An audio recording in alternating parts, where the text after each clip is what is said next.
All right, so tonight's session is called Vale of Whispers. I'll get into the details of what your bounty is tonight, but let's first start off doing little character introductions. We got John joining us tonight. It's been a while, but let's just start like it's on the screen, going from left to right. So, Wayne, if you want to start off kind of introducing your character, as much you want to share. Okay. My character is Fitzhugh. He is a Goliath, stands about 7.5 feet tall, about 300 pounds. He's pretty obviously a barbarian. He's got a sort of a necklace of what looked like maybe bear claws around his neck. But he's also wearing the tattered remains of a tunic that looks like it might have been part of a military organization at one point or another.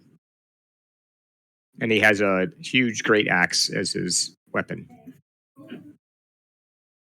Okay. Simon. So sometimes when I go to the donut shop, I get a bear claw. So exactly, nice. Yeah, they're good for snacking. Yeah, right. So it probably does. It probably gives you energy. That's how you get your rage energy throughout the night, is by taking a bite of your bear claw. Exactly. That's what I thought. Simon is a mountain dwarf who is missing his left arm above the elbow. He tells people he doesn't really remember how he lost it, which might not be an actual lie. But Simon is an artificer, and he has built a armor for himself that magically or some other method replaces his arm. So when he's in his full artificer armor, he has all four working limbs. Simon is pretty dirty most of the time, mostly from just working in the shop, and he doesn't talk about himself very much. People around him don't really think he's keeping secrets, though. He's just not very interesting, and he's a tanky character. He is there to step up and take some blows. He doesn't do a lot of damage, but he has a fair amount of utility to help other people do damage. Anything else, Simon? No, I think that's good. Okay. All right, John, go and introduce your character for everybody. My character's Smet. He's a dwarf cleric. He is a stonecutter by trade, but he started cutting like crosses or whatever you want to say for churches, which got him attuned to his powers, and his family was killed by some rogue bad guys, and he's kind of a loner now who wanders around trying to get justice to find who killed his family. He also is a shield bash dwarf, and he combat. He loves to run in and bash with his shield. Hopefully, do some and get that extra attack in. Anything else? Doesn't say a lot, but you get the feeling he's trustworthy. But at the same time, you don't want to make him mad. That's about it. Well, per his profile picture, I think he's got a couple golden teeth. Is that correct, or is that just he does have a couple golden teeth? Yeah. Okay. Yeah. I didn't notice when I first put him up there. I don't have a backstory on that, but I think I should probably add that in there. Pimping ain't easy. I was gonna say on the weekends he uses pimp hand and so just a little bit more on the backstory of Smet. For those who don't remember, Smet was one of the original members when we played Forge of Fury. Mm-hmm. And from those characters is where this this No Mercy Guild that you guys are now part of was kind of birthed from that. So even though Smet is still considered like a new recruit, just because he hasn't played with this that much, he is one of the OG members of the Forge of Fury campaign that we ran, which was fantastic. Yeah. So just so that you know, Smet, Nail still lives. Oh, he does. Nail still lives as one of the founding members, but she tends to only be a guild member. She doesn't really go out and about. She just likes to sit in her little shop with Spackle and hang out. Yep. She never died. Yeah, there was 4 of the characters that died, but I think Beaver was the only other one that Smet ever adventured with. Yeah. Yeah, Beaver died on one of these bounty missions for the No Mercy Guild That was like one of the first 2 or 3 sessions, I think. Well, I think in session number 2, somebody kissed a succubus. Not mentioning any names, Wayne. Yeah. She was hot, man. You got to admit. Damn hot. I mean, it was worth it. All right. So enough of the reminiscing. Last but not least, we've got Gary's character. So go ahead, Gary. Vega is a Way of the Kensei monk. He likes to jump in, smackety smack, and jump out. He is more concerned about money than any kind of religious deity. And that is his focus. And of all my characters, he's the only one who's not an alcoholic. So, Yet. But we're working on it. And Vega is a elf, half elf. He is a wood elf. He's a wood elf. Okay, all right. So we got a Goliath, 2 dwarves, and a wood elf tonight. Okay. All right. So first, the disclaimer. This is based on an adaptation from a 4E module that I found. And I try to do the CR rating, so it's not like I've been doing with Sly Flourishes Encounter. That's kind of a mix because I got 2 level 5s and a level 4, so I don't have it like I used to do. It's half CR. It's somewhere between 1/4 and half CR is going to be the challenge rating for this encounter. Okay, so we'll see how that works out. It worked out pretty good last time, so I'm confident that I may not kill you. All right, so I guess also for John, Urbo and Triss, they're kind of like the caretakers of the local No Mercy Guild in Fint. That's where you guys are based out of. So if I switch you to the map here real quick for a little quick history lesson for Schmet of where you guys are. So Fint is way down here in the land of Fisk. Forge of Fury was somewhere, I think, over in Rashomon, as I recall, somewhere close to these mountains over here, where Forge of Fury was. But you guys have started a new No Mercy Guild, which is originally out of the town of Injast, way up north here. But you guys are starting a new chapter. I'm sorry. Did I not switch the map? Yep, we can see it. I cannot. So I cannot. But I've had the red screen. Is it black for everybody? I've still got the first title page. Yeah, I do too. I just got the red box of death up there too. Great. Brian, fix their red box of death. Okay, hold on. Hard. I didn't say. How'd that work? I said fix their red box of death. So who else got the red? Just 2 of you? I don't have the red box. I'm just still stuck on the title page. So I'm seeing just a blank screen right now after you did whatever you just did. Let me switch to the screen and then back again to see if it makes a difference. Red box one way. You guys see the map yet? Man, it's instantaneous for me. It is, which is weird. No, I'm not seeing. I'm still getting. It's basically a white screen. I guess I better reload. Yeah, same here. Oh shit! I'm sorry, guys.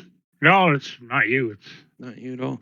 We've had some issues in St. Albert with internet connectivity, so they announced it today. So give me a second. Those damn Russians, right? That's right. Must be. Damn. How do you reload? Kill a commie for mommy. How do you reload? Log out. Just go up to your browser URL and just hit enter.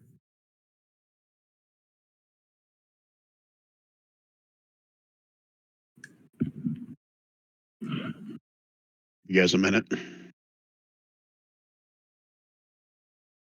Yeah, I'm back in now. Although I'm just seeing the title screen, not the map.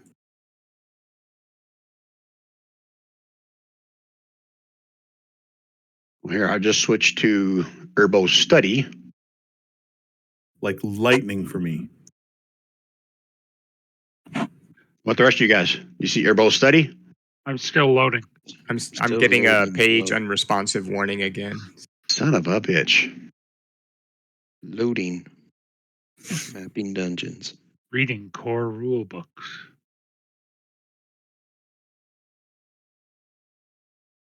Well, this session is going to be freaking awesome. If I can't even switch you guys to the map, this is going to be all theater of the mind, I guess. Okay, something's happening. Reading core rule books. I got that. Crafting spell list. I see tokens being moved. Okay. Yeah, that's me.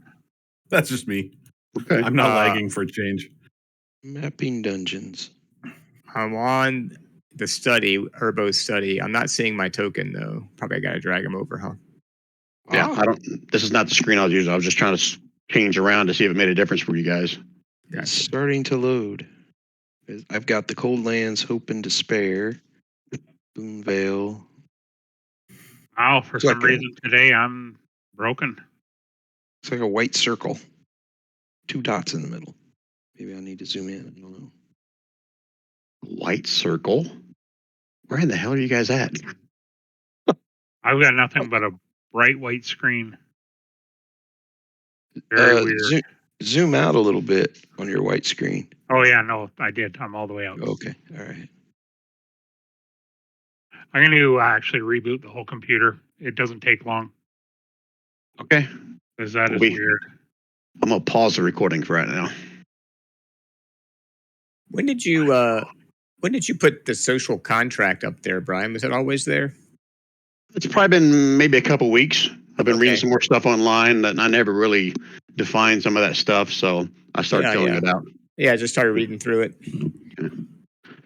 All right, so on this map, this is mainly for John, but I guess the rest of you guys as well. So the No Mercy Guild was originally an Ingest. That comes into play in the Cold Lands as well. But you guys are currently in a new charter guild down here in Fenton. You guys see where I'm peeing? Mhm. Yeah. So you guys are currently located in Fenton. That's where Urbo's study is. He's kind of like the de facto, I guess, point person for the No Mercy Guild in Fent. And where he is sending you to, well, here, let me just pull it up here. All right, so Urbo contracted a local cleric of Shar. And yes, he knows Shar is a goddess of death and trickery, but he needs her to kind of help him discern the location of Kuvain and or the Cubic Gate, which I don't think any characters in this one, were any of you characters in that session? That is something that the guild just knows about. None of my Sorry, which session? Kuvain, the Skyn Witch. Yeah, I think The un- that was one. I think Simon was in that session. Okay, I can't remember if it was Simon or if it was somebody else. But Yeah. regardless, that session, although you got some good stuff out of it, you failed because she got away, and she got away with the Cubic Gate, Yeah. which is one of the main things Right. that Urbo wanted, and Brian wanted from a meta knowledge to use that for future sessions and other planes. So anyway, Simon was in there as Simone. oh, that's right. Yeah, that's one of the variations of Echo was Simon. there. Okay. So anyway, he contracted this cleric of Shar because Shar is also the goddess of secrets, and there is a place within the Gorge of Garos called the Vale of Whispers. It's the place where priests and or followers of Shar go to and commune with Shar to learn secrets. So his hope was that he would send this cleric. I got her name here somewhere. Antani is her name. He sent her there to hopefully find out the location of this Cubic Gate or Kuvain or both. She traveled there more than a 10-day ago. She should have returned 4 or 5 days ago, and she has not.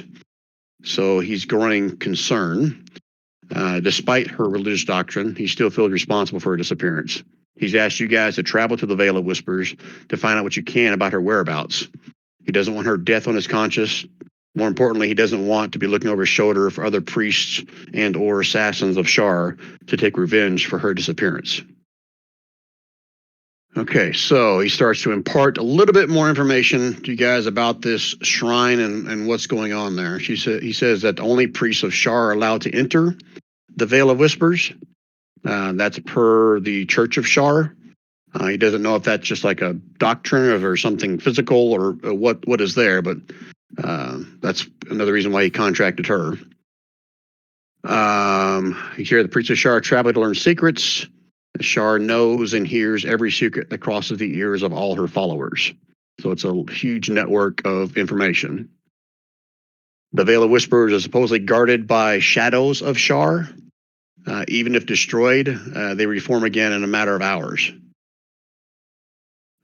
Clerics of other faiths should not try to turn undead or use any similar divine spell on the shadows, or else they risk being cursed by Shar herself.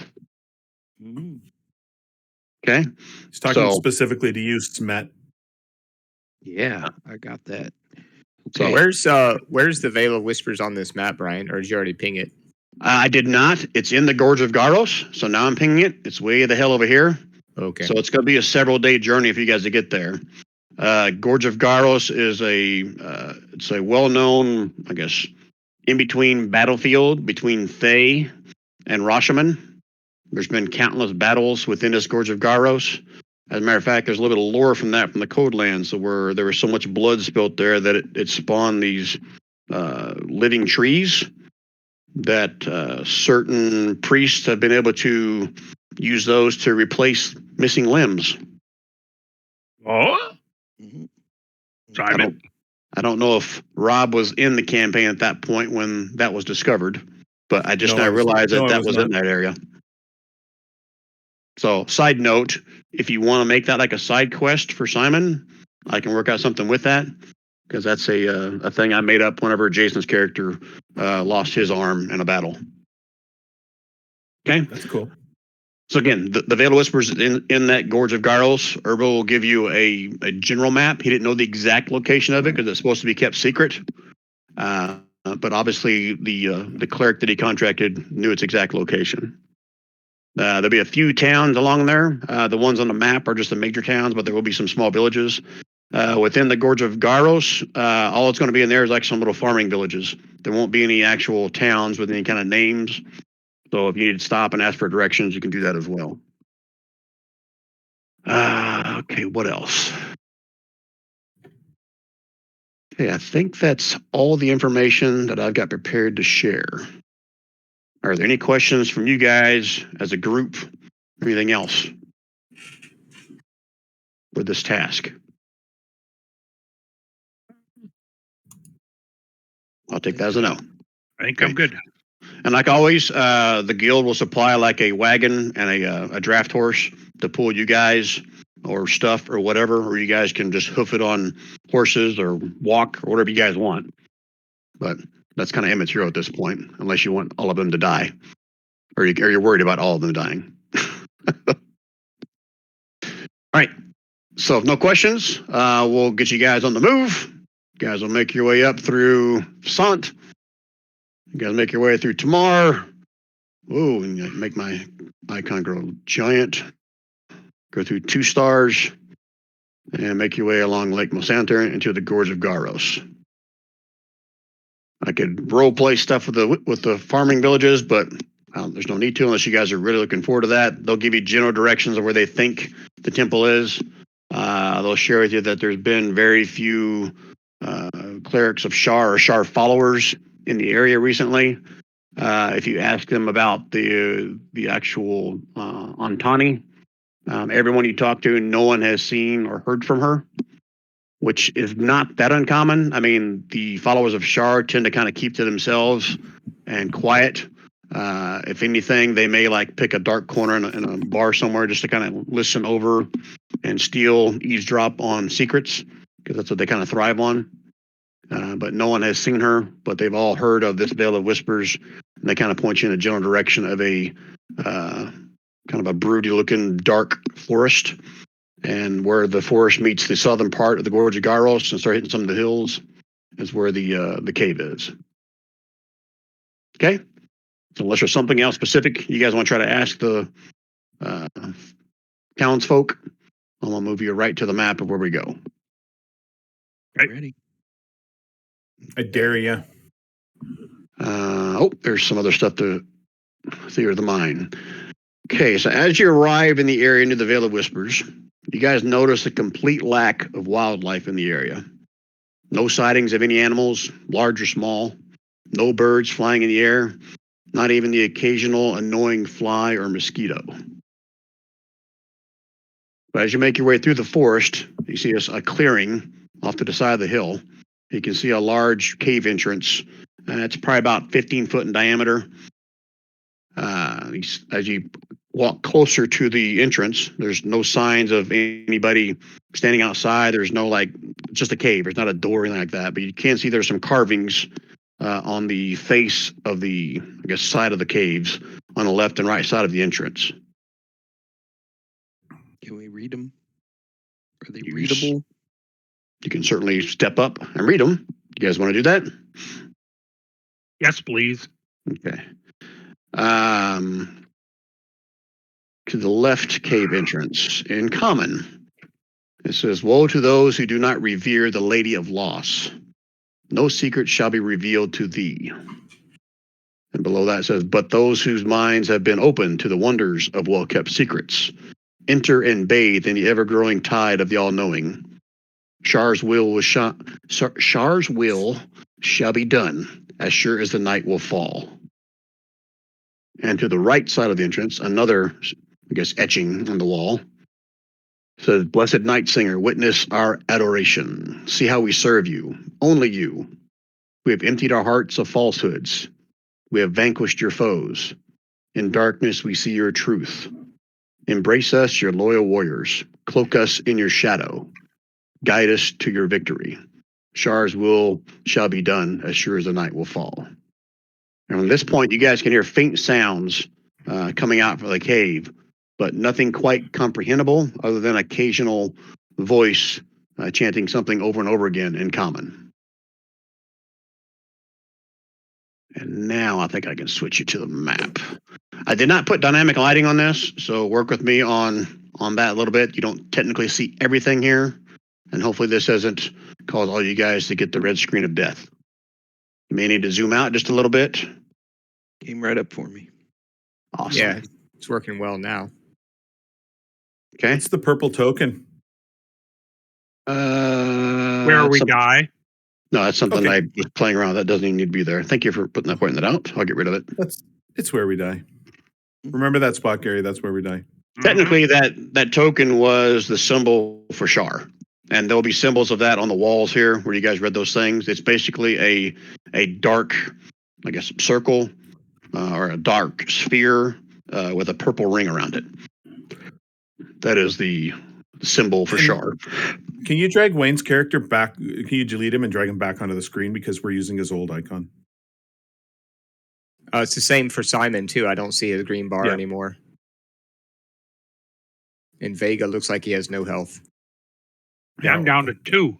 Here, let me just Yeah, get I rid of dropped- everybody. I dropped Vega down when Vega couldn't log in because I figured that he did 37 hit points of damage to himself when he logged out. Vega. And we need who else? Fitz, Simon, and Smet.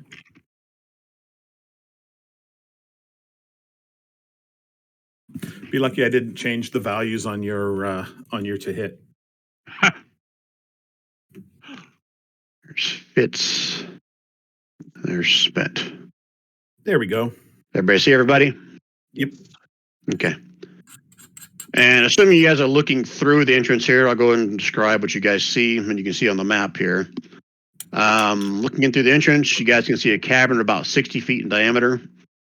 These little things here are stalactites and stalagmites that are scattered in thick patterns throughout, making any passage difficult. You see 3 raised sections. There's one. There's two. I guess for those of you that have dark vision, you can see it. If you don't have dark vision, you probably won't see shit because this is all pitch black in here. What I say? 3 raised sections can also be seen among the cavern, each one piled high with skulls and various bones of other creatures. And the floor itself is covered with bones of every shape and size. And you can also smell an unbearable stench of death as it pours out through the cave entrance. Almost like there's a breeze somewhere originating inside the cavern and blowing outward towards you guys. You can probably, those with dark vision can see the walls appear to shimmer as if you're looking upon a dark lake on a moonless night. And atop the farthest platform over here, a kneeling woman can be seen swaying back and forth amongst the skulls and other skeletons that are piled high here. And she repeats the same moaning cry over and over again. I'm not going to make you guys roll a perception check because if you stay there long enough, you'll eventually hear all of it. She's basically saying the same thing over and over again. The night is dark and full of secrets. Reveal what you will till you're faithful. Do we know what the cleric? What's her name again? The one that Antani was her name. Antani. Do we know what she looks like? Do we have a description from Urbo? Urbo would have told you she's kind of a small, frail, young, elvish. She didn't come out and say it, but he believes she's a Shadowkai. Mm-hmm. Just, I mean, I can't see the woman because I don't have dark vision, but Fitz will say, "What? Can you guys tell what's making that noise? Setting my teeth on edge." What noise? Isn't she wailing or doing something? Oh, you can't see her. I'm sorry. I can hear it, but I can't see because I don't have dark vision. So I'm trying to play that, like, I don't know if I do either. Do I? dwarf would. Yeah, You're a dwarf dwarf. got dark vision. Okay. There's a kneeling lass that's chanting peculiar way. All right, this is all on you guys. What do you want to do next? Oh. I'm ready to enter. Fitz will light a torch before we enter, just so he can see. So mechanically, going through stalactites is going to be difficult terrain. So it's half your movement or double movement to go through there. I'll say the cavern itself is about 20 feet tall, or each one of these platforms are somewhere between 8 and 10 feet above everything else. Again, it's not above the stalactites because, again, some of these reach up like 6, 7, 8, 10 feet tall as well, depending on the size of them. You mean stalagmites? There's both. There's stalactites and stalagmites in here. Right. We got both kinds. But from this map standpoint, just consider each one of those a stalagmite with a stalactite right above it. Got it. I'm gonna make sure I have my shield placed on one arm and my warhammer in the other. How do you want to handle Fitz as far as not being able to see, Wayne, once he gets in there? Can I light a torch at the entrance and then throw it in however far I can throw it so I can have some light without having to hold the torch? What's the favorite thing I like to say? Roll it. You can always try. Oh, I can always try. I was trying to remember what you normally say. Good to know. That's another one. Oh, good to know is what I was searching for that I had one. you on mute. I had you on mute. I was muted, Brian, but I did say it. Said what? Good to know? Good to know. Good to Okay. know. What's the roll? And Jesus ran, really? That gets said a lot. No, that's us. What's the roll for throwing the torch in somewhere like, in the middle there? Somewhere like right here. I'm not gonna. Oh, you want to throw it that far? Well, what's the distance, sir? That's. I'll say it's going like 20, 60 is what I'm gonna say. Yeah, I mean, I'll come up to the steps here and then throw it in. How far can I throw it? 20 feet, no problem. Yeah, I'll just throw it right here then from where I am. Sorry, not pinging. There we go. Right here, I think it's about 20 feet. So. Okay. All right. You can stay right there. And as you take it one step down the steps right there, I mean, the stench in here is absolutely horrible. You can feel yourself like on the edge of like retching. So roll me a d20, please. You know I will. Was that it there at the 11? Okay. Yeah. I gotta make notes. Good to know. Yeah, good to know. Okay. I will drop a torch in there as a representation of that.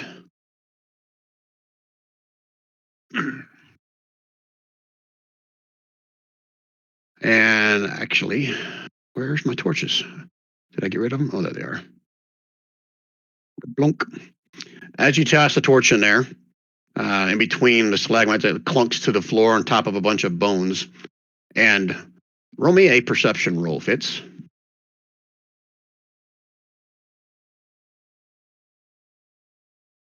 Oh yeah. Okay.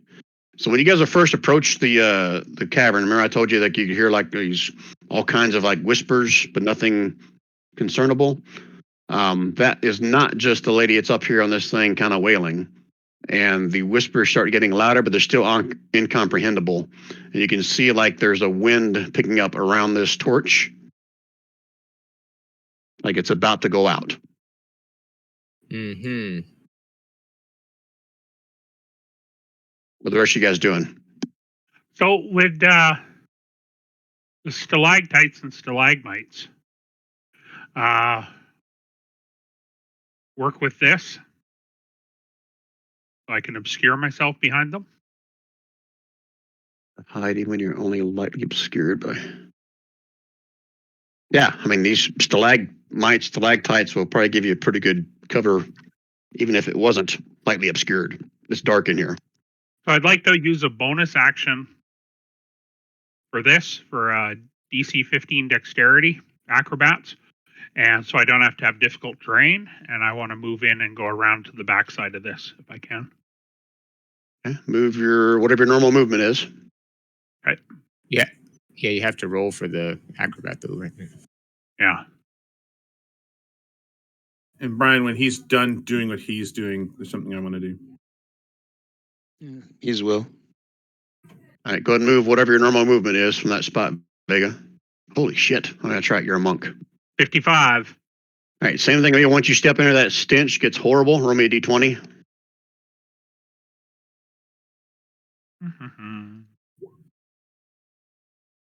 Didn't you say we only move half? He Halfway has to- he has acrobat feet. Ah. If he makes the DC check, then he can go his regular speed. Right. I'm Plus he's a basically monk. hopping atop the tops of the stalagmites. He's gonna dance with them. Yeah. Okay. Vega, from your vantage point, you get an even better view of what's on top of this. It's just piled probably about 4 or 5 feet tall, like a mound of skulls on top of this raised platform right here. Over here, again, the floor everywhere is covered in bones, not just skulls. It's like random, arm bones, leg bones, wing bones. There's just all kinds of them in here. Like there's not a clear spot on the floor anywhere. Crazy. Okay. Yep. Who else? Simon, you said you was going to do something? Yeah, so I'm going to cast this. I'm going to cast it on myself. I'm going to cast it on Fitz. Smet, are you a frontliner or are you a stand backer? Frontliner. Okay, I'll cast it on you then, Smet. Vega has the ability to get out of the way. So that basically means that once per turn, for the next 10 minutes, you can roll a d4 for an added attack or a save or an ability check. Once per turn. Nice. That is So it's sweet. basically a guidance once per turn for the next 10 minutes.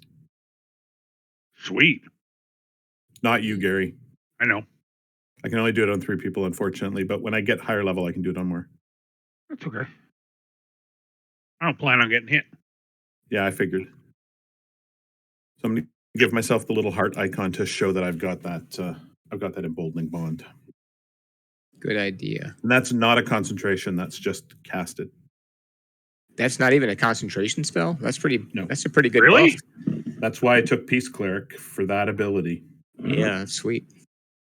Okay. Simon, you staying put after you cast that?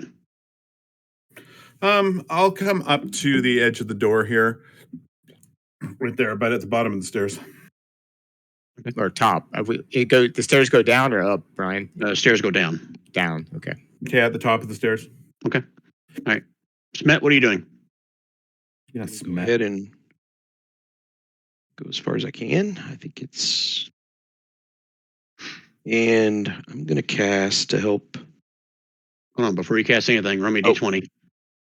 Okay. The stench rolls up your nostrils into your chest. Ooh. Look at I you like that guys. smell. I like that Okay. smell. All right. So now you can cast whatever you said you're going to cast. I was going to cast light. Just going to take a coin out of my pocket, cast light on it. Okay. So you are now shining. And then throw that coin. Oh, you're going to throw the coin. Yep. Okay. Up on top of this ledge up here. Okay. Let me copy this torch and I'll put it up there. Okay. All right. So let's describe what just happens here. So Smet You pull out the coin. You cast light upon it. As you do that, the whispers about you get louder and louder, and you flip the coin up, and you watch as it stops in midair right here and gets snuffed out. And now we can roll initiative. You guys are welcome. Thanks, bro.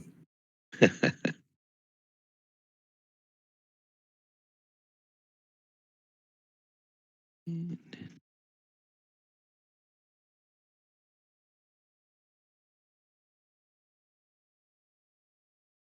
I'm going to go ahead and put this lady on the map that's up here wailing. She pays no mind to you guys. She continues doing her same thing over and over again, kind of wailing back and forth as she's facing the wall. Okay, everybody in initiative? Mm-hmm. Okay, sword descending. We're missing someone. There's only 3. I think Smet didn't click his token when he rolled. Yeah, click on your token first. Anybody notice the measuring tool icon changed? Yeah, it looks a little different, doesn't it?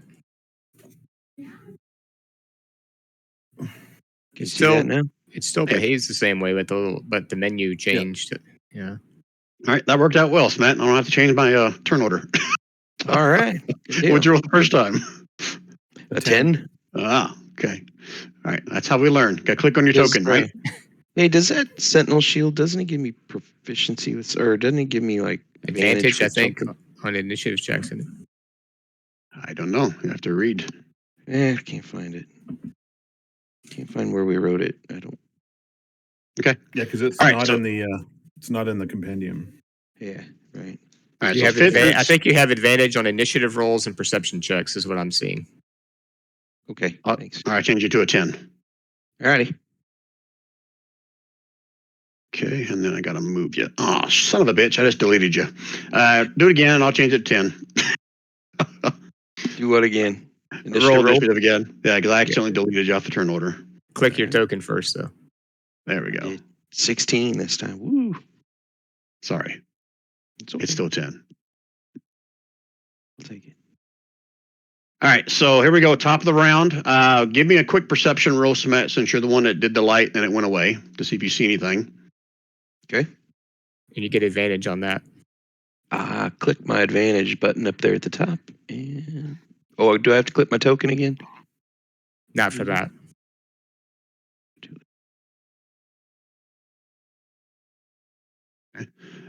You see as almost like a shadow kind of engulfed the coin and put it out before the coin just dropped on top of the pile of bones up here. Okay. And I immediately tell the group what I'm seeing. I'm seeing something that looks like a shadow, and it took my coin and extinguished the flame. All right, so this is the 1 minute if you guys need it to strategize what you want to do. All right. So go. What are we trying to do here? Get to the woman? What's our goal? Well, we don't know what we're fighting. Right? Aren't we here to save the cleric? Are we assuming that woman's the cleric? I guess that's the only woman in sight, so. Should we rush to her and then work our way out, or work our way to her? Or yell at her by name. I can be up right beside her on my next movement. Well, that's Yeah, good. but you rolled last in order. Hmm. I'll yell her name out. That's a free action, right? So. In Vega, where you're at, is there no spirits coming out of that thing? It was pretty bare, right? It's just a pile of skulls. We're gonna have to fight. We're gonna have to fight some shadows. 10 seconds. And maybe we're gonna have to fight her. But maybe we need to engage with her first. Just to see. Should we follow Vega's path since there's no shadows there? All right, time's up. Fitz, what you gonna do? I'm going to do also my acrobat feat to see if I can. It's an acrobatics check, right? To see if I can have my normal movement. You get that same thing? Yep. Gosh, freaking monk And people. I think I made that so I get my full 30 feet movement. As I'm moving, I'm going to yell out the name of the cleric, which is, what was her name again?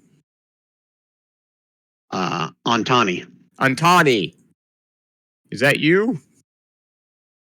And I'm going to try to move at least up to here, I believe was 30 feet.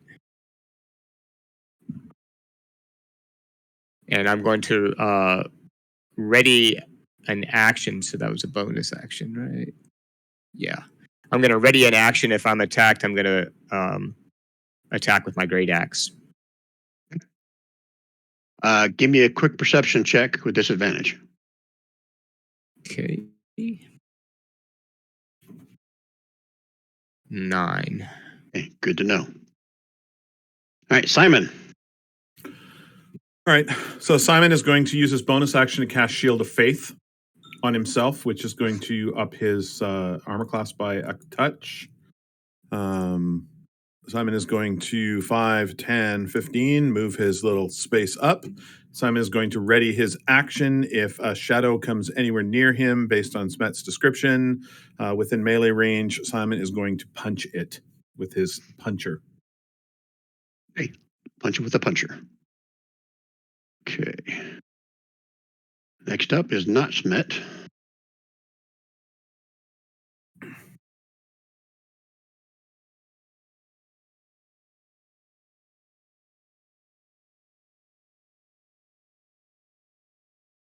So I'll start with the one that actually was around the coin, or that Smet saw for a second. The shadow kind of forms. It's still dark in here, so it's kind of hard to make him out exactly, but it's definitely a shadow. And I gotta remind myself what the hell he does. Oh, I know what they do. They have one thing on their mind right now. He dodges in and out of the stalagmites over towards Smet. And they want to reach out and touch you, Smet. I shield bash it. And I'm assuming they can't hit shit with that. Is that correct? What's that? Your shield thing, is that a reaction? No, Shield of Faith. No. That was my Shield of Faith that I cast. Smet just linked it. Smet just linked it so you could see what it was. That was for me, not for you. Not for you. Yeah. Okay. I'm sorry. Okay. Yeah. A 10 should not hit Smet, though, I wouldn't guess. Okay. This one, they do the same thing. We go towards Smet. And damn it, quit closing it, Brian. Wow, these guys only have one attack. And they can't attack shit. But he does. Gives him a really cold, wet willy. Roll me a perception check, Smet and Simon.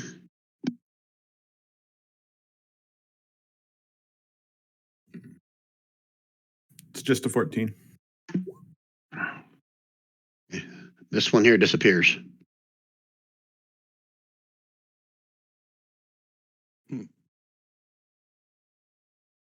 Okay, and then last, the one down here by Vega. Vega, you watch I'm this. hidden, right? You're hidden from what? From everything, like my. He did Mask of the Wild, right? Yeah. Second. Mask of Wild just makes you invisible. Is that right? No, that's No. the attempt to hide even when you're lightly obscured thing that he asked you about with the. Okay. Did you roll a stealth check then? Nope. But I Okay. could. Oh. Okay. Let me see if I roll a 1. Huh. So you're feeling pretty confident about yourself. Maybe you're not, Vega. Yeah. This guy comes pouring out of some of the skulls and skeletons that are on top of this platform, slides down the edge of it, kind of looks right in your direction. They haven't hit shit, so they're probably not going to hit you either. Come on. Hey, maybe. Yes, it does. Okay, so 4 points of cold damage. As its fist kind of like, almost like it goes inside you. You can feel those fingers inside your chest. That's all they can do. These guys are awesome. Met. After seeing that, what do you want to do? The one that's in front of me, I'm going to try to shield bash it.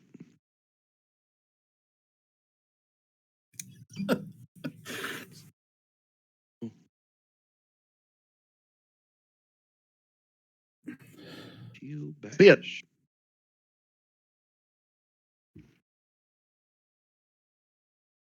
$23. That comes close, but doesn't hit. No, it hits him. 5 bludgeoning. Let me The double fuck are check. you putting us up against if a 23 doesn't hit it? Just start running now. Yeah. Yeah, no doubt. Is that a magical shield? Oh, it's Sentinel shield, Yes. isn't it? Yeah, How about that? that's a good. Yeah, Vona has one of those too. That's a sweet magic item. Oh, I forgot about your shield bash craziness, Smet. We love that. Mhm. It took a little bit of damage, but it's still formed in front of you. Then I hit it with my warhammer. Warhammer. Mm-hmm. Stop using all the good rolls. Is Oh, your I Warhammer got you. magical? It's not that I know of, no. So it partially goes through him, does partial damage, not quite as much as you expect. And it's still standing in front of you. Anything else, Matt? Remind me, because it's been a while. We go through this every time. What are my options now? I could disengage, or I can. Disengage requires your action. So you can either just stay there, Mm-hmm. or you can move and take an opportunity attack from the enemies. I stay here. Okay. Vega. When it's the planning phase, we'll talk about what to do with your bonus action. Okay, good. Thanks. So Vega's gonna unarmed smash that sucker. Unos. Dos. Okay, first one misses. Second one hits. And your attacks are considered magical, right? Yeah. Okay, that's what I thought. Is that a monk thing, or you have a magic item? The monk thing. Okay, it's still standing in front of you, mostly formed together. I'm gonna use a key point. Smack him 2 more times.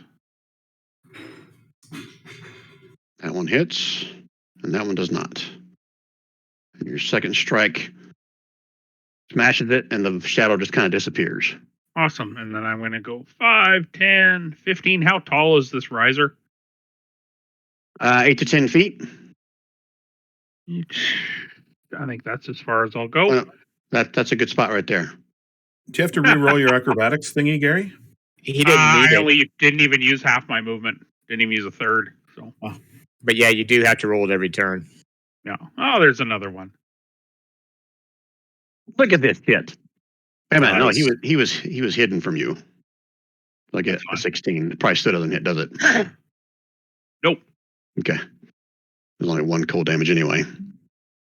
Okay. And anything else out of Vega? That would be it, sir.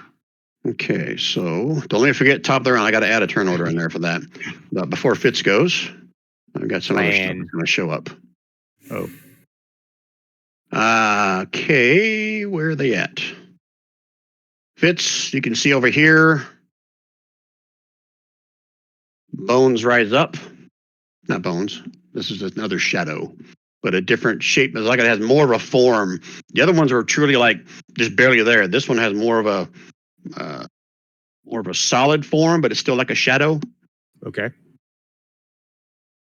And it's going to kind of pass right through all the stalagmites like they aren't even there. Mm.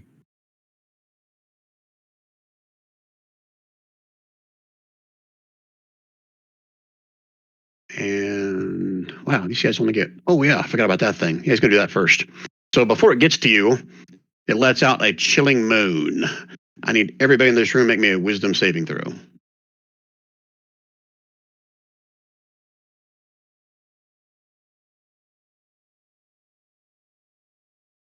Yeah, very wise group. Let me double check. Oh yeah, Simon's in the room now, so yeah, he's in range as well. All right, so only one of you failed. Simon's using his D4 for his for this turn. Ooh. Oh, On that saving nice. throw to turn that 12 to a 16.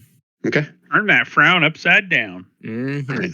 So for a split second, you guys see this thing approaching Fitz, and you have like this split second of being scared shitless, but then you shake it off. But he's still going to come up and try to whack Fitz in the face. A ghostly grasp. That will hit.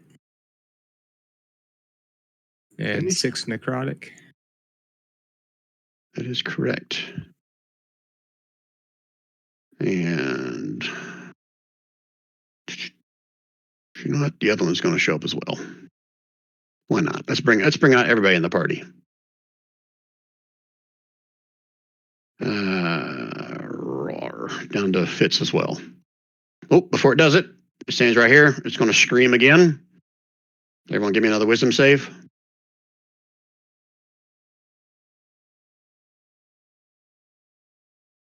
Okay, Fitz and Simon. I'll put it out in the chat now so you guys can see it.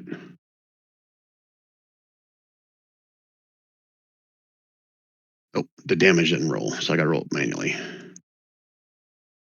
2d8.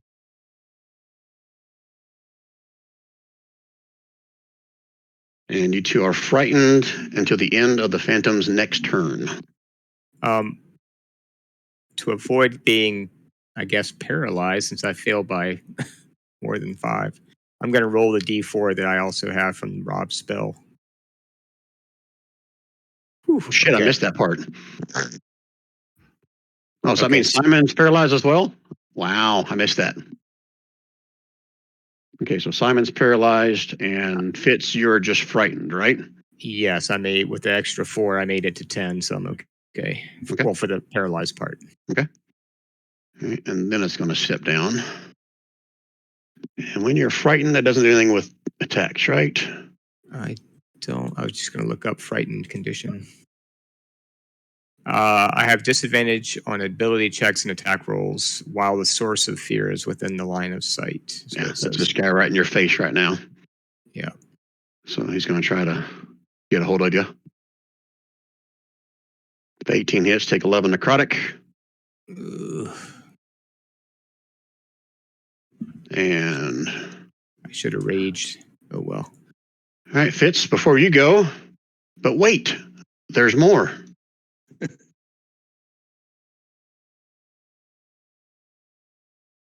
You see 4, is it 4 of them? No, it's 5 of them. Right now it's just 4. 4 skulls rise up, and the insides of them start to glow this eerie, nasty looking green glow. And they're going to look at somebody. They're going to look in the direction of Simon and Schmidt. This one is. Help if I'm in the right layer when I ping something. This one's going to look right at Simon and Schmidt. And I think some green shit shoots out its mouth. Where did I put his character sheet? Oh, there it is. Roar! Yeah, now these are set up to actually do the damage. So a deck save.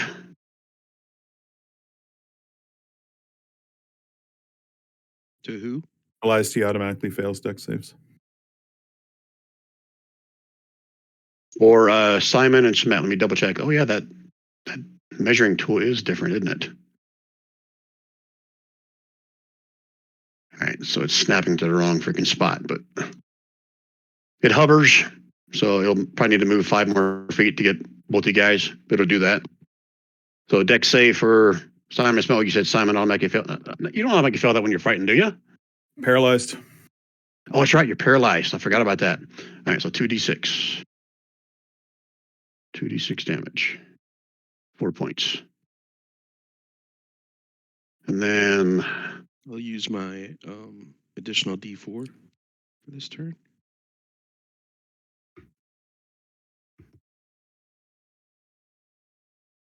all right. So is it half damage or half damage on the success? So take 2 points. Okay. This one's going to hover out over in this direction and shoot a beam down towards Vega.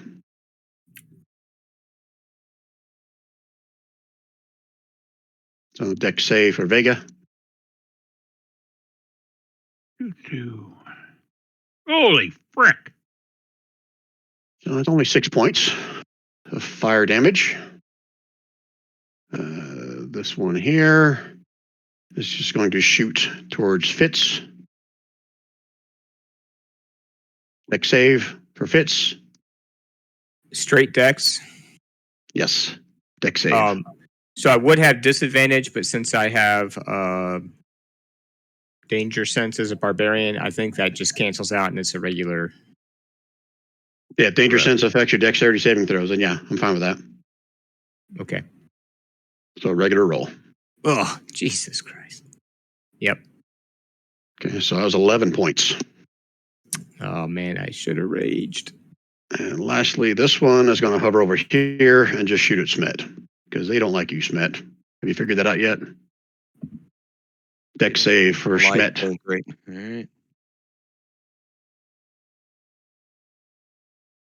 Damn. Oh, that's not my strong point. It's okay, Pip. 5 points of fire damage for you, Schmet. And my guys are finally done. Oh, top of the round. 1 minute strategize. Go. Should I focus on the two guys over here with Fitz, or smack her and maybe stop some of this? I don't think know that's that she's the one. I don't know that she's the one summoning it. I mean, you could try, but I don't know that we know that she's the one summoning it. Smet, don't forget to bring your spiritual weapon out for your bonus action, Ah, that's a great play for this one. Yeah. because you don't really do anything else with your bonus action, right? Give us a little bit Shield extra bash. damage on Yeah, something That's that's shield within 30 bash, feet and I away. usually hit with a warhammer. Oh, you do that with you shield bash on you with your bonus action. Okay, disregard Yeah. then. Yeah, but the I warhammer's forgot not that's right. working. That's the way that you go. Yeah, the warhammer's not working, so I thought about doing like a word of radiance or some of the. So what are we doing here? So do we need to clean these guys up? We don't know how hard these shadow girls are. We don't really know. Seems like the shadows themselves are not all that tough, so we could probably take them out. We don't know what these skulls are like yet either. So Mm-hmm. 5 seconds. I know Do you want me to You long could- bow at the you could just skulls turn every undead in the place and suffer the curse. then? Smet. All right, I think time's up. Fitz, what you doing? I'm going to attack the one I'm not scared. Well, I'm going to bonus action rage, and then attack the one that I guess I'm not scared of. Once Or you're not. raging, you shouldn't be afraid of anything. I'm not sure what. I don't think rage does I that don't until you think get a it higher affects- level. I don't think Oh, it. okay. Yeah. Yeah. Sorry. Where was I? Yeah. I'm going to bonus action rage and then attack the one to my left, I guess, with my great axe. And I'm going to use reckless attack so I don't have to do it at disadvantage. That should cancel out the disadvantage for being frightened, I think. I think you just had disadvantage against him, the one you're frightened of, right? Well, that's not the way I read frightened. It says a frightened creature has Oh, yep. disadvantage on ability checks and attack rolls while within sight of its whatever Yep. it's scared of. So I Yep, think you're it's right. all I'm wrong. Yeah. Yep. Okay. All right, so So reckless for a here's- normal attack. Go ahead. Yep. Yep, Right. that definitely hits. And that's a magical one, That right? is a +1 great axe. Yeah. Okay, it takes all of that, but it's still standing in front of you screaming. Okay. And I think that is all I can do, actually. Level 4. Wah, wah. I know, right? Y'all done? Yes. Okay, Simon. I'm paralyzed until the end of that shadow's next turn. That's right. And look at what the duration was. Okay. Shades are up. This one is going to continue to attack Schmidt. Wow, 1 point of damage if a 17 hits you. Does it? I'm looking now. What's on the other? Nope. 18 armor class. All right, this guy is technically hidden, so he's going to get an attack with advantage on you, Schmidt. Click on advantage, Brian. Whoop-de-doo. Oop. Okay, and then go to this one down here on Vega. Ooh, look at there. Actually rolled good. For a whopping 2 points of cold damage. Take that, Vega. Ooh.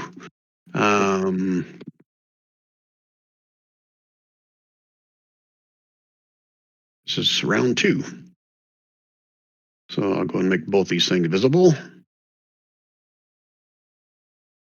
Another shadow appears up next to the lady, slithers down the side of the thing, says hello to you, Vega. Is the lady? How is she acting as all this is going on? Is she still just chanting and kind of ignoring us, or what? For your middle of combat, you can still hear her wailing. Okay. Saying the same thing over and over again. And I'm assuming that misses you, Vega. Yeah. And I don't have any more shadow. The other one was dead. Okay, Schmidt. Okay, I'm gonna move 5 feet to here between all these three. Before you do that, just want to remind you, we have flanking rules here. Oh, So if you do that, the shade on each side of you is going to have an advantage on their attacks when it's their turn again. okay, I'm not gonna do that then. Okay. Instead, I'm going to cast. Does it matter what order I do my shield bash and cast a spell? Can I do the shield bash first and cast a spell, or can I? Unless the spell or the action says so, then no, I'm not going to worry about it. All right, so I'm going to cast Word of Radiance. But it does matter if you don't have Warcaster. You don't have the Warcaster feat, do you? No. So if you have something that has a somatic component and you have a hammer in one hand and a shield in the other, then you can't cast that without putting down one or the other. That makes sense? Right. I normally don't even think about that, but since you brought it up, now I gotta bring it up. Yep. So this component is a holy symbol, which I do have. That's So- usually your shield if you're a cleric, but not. I guess you have to say that. It's just a somatic point. If it says somatic, it means you gotta make some kind of a wave, something with your hands to conjure up the spell. So if it doesn't have somatic, you're fine. It doesn't. It's got a. Okay. No, it doesn't have somatic. Okay, then you're fine then. All right. So cast Word of Radiance. Why isn't that?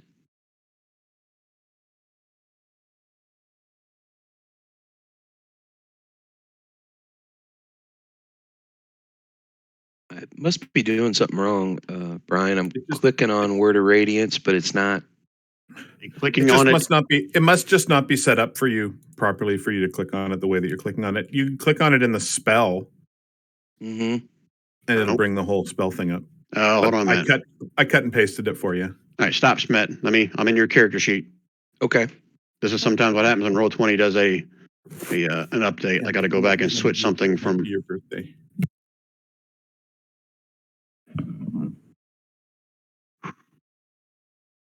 There we go. Now it should work from now on. Okay. So you want me to click it? Oh, I just did for you, so we'll go ahead and use that. Okay, so DC 13 con save.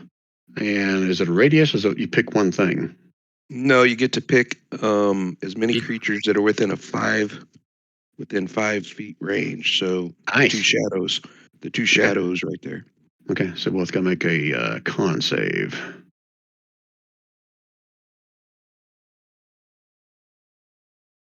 Okay, so hold on one second. You cast is that a divination spell? It's a cantrip, isn't it? No. Yeah, it's a cantrip. But I mean, the school of magic is it divination? Evocation. Where do I see that It's evocation, Brian. Okay, thank you. You'll see that in your spell sheet, right next to the second line down on the expanded description. It'll say what kind of spell it is. I forgot that they don't put those in here. Well, if I put show spell description, yeah, it would have said it. No, it's enchantment. It says there. Regardless, you're fine. All right, so they both fail. They both take 5 points of radiant damage. Let me double check that. You guys just learned something. This guy screams in pain. That was really bad on him. This guy screams so much that he just pops like a balloon and disappears. And I now I'll shield bash the last remaining. Yep. Okay.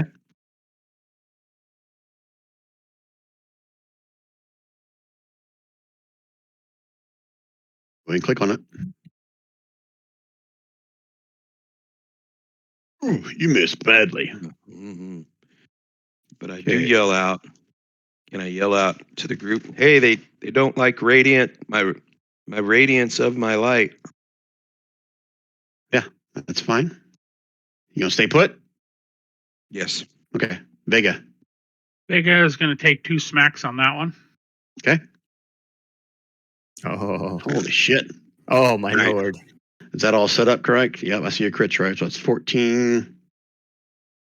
If it Why is the kills him magic with strike the at first one, 0? I'll kill the second one. I don't know what's up with your magical strikes, but neither one of those look right. It shows +1 for a mod, and the other one shows 0 for a crit. I wouldn't know. Son of a bitch. I didn't realize you got 2 crits in a row. I'm so busy looking at the first one. All right, so it's 15 and 14, 29, 30, 31. Did the first one kill this one or no? The first one would have been 15, 16 points. No, you took your second shot to dissipate it. Okay. Damn, I should have hit each one once. I'm going to use my bonus action to use my Ring of Cure Wounds, which gives me 1d8 healing. Nice. Damn, look at you. And I'm going to take the full 8. Okay. Anything else out of That Vega? is- That is it. That is me. Okay, phantoms are up. This one first. Let me put this out in the open. It wails again. Everyone give me a wisdom save, as I recall. If I'm already frightened, do I need to do it again? I think it's a different one. Man, okay. Ooh, nat 20, baby. Looks like nobody failed that time, right? Do I make another check at the end of the turn of the one who scared me the first time? How does that work? No, this only lasts until the end of its next turn. Okay. That's all And in class. which one are we on right now? Hold on. Okay, This I one. see. Never mind. Yeah. This one right here. So everyone Yep. takes half damage of 2d8. If you make the save, you take half damage. Yeah, so 5 points, even if you made the save. Okay, so for me that's 2 points because I'm raging. And nobody's scared of that one, so he's just going to go ahead and try to lay into Fitz here. Ghostly Grasp. And He probably misses. misses. Yeah, thankfully. Fitz, do you have cold damage too? Yeah, I have everything except for psychic because I am Nice. totem spirit bear. Okay, and then see if the other. That's why I said I should have raged right away because I would have avoided half of the damage I took last turn. But oh well, live and learn. All right, so whoever was afraid of this one, it's now subsided. It's his turn. Okay, that was Fitz. Yeah. Okay. And Sorry, Simon. go ahead. I think the paralysis only lasts until the end of his turn too, right? Yeah, same duration. All right. So you're no longer paralyzed either, Simon, but this guy is still going to try to reach out and touch Fitz. And misses. And I only had 2 of them. Okay. Flying, creepy green skulls. This one will repeat just like before. So a dex save for Simon and Smet.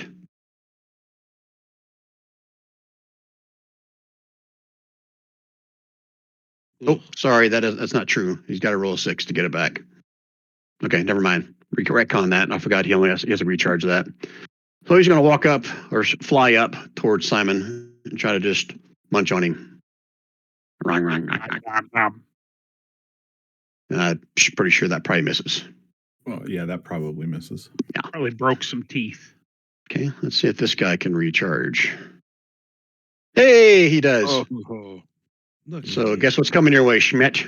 yeah, the flame thing. You got a D4 this turn if you want to use it. Oh, good. Everybody does. Save. Yeah, dex save for Schmidt. Hey, there you go. Right. Half of it, so half a 2d6. So I roll 2. I did. I- So you take you 4.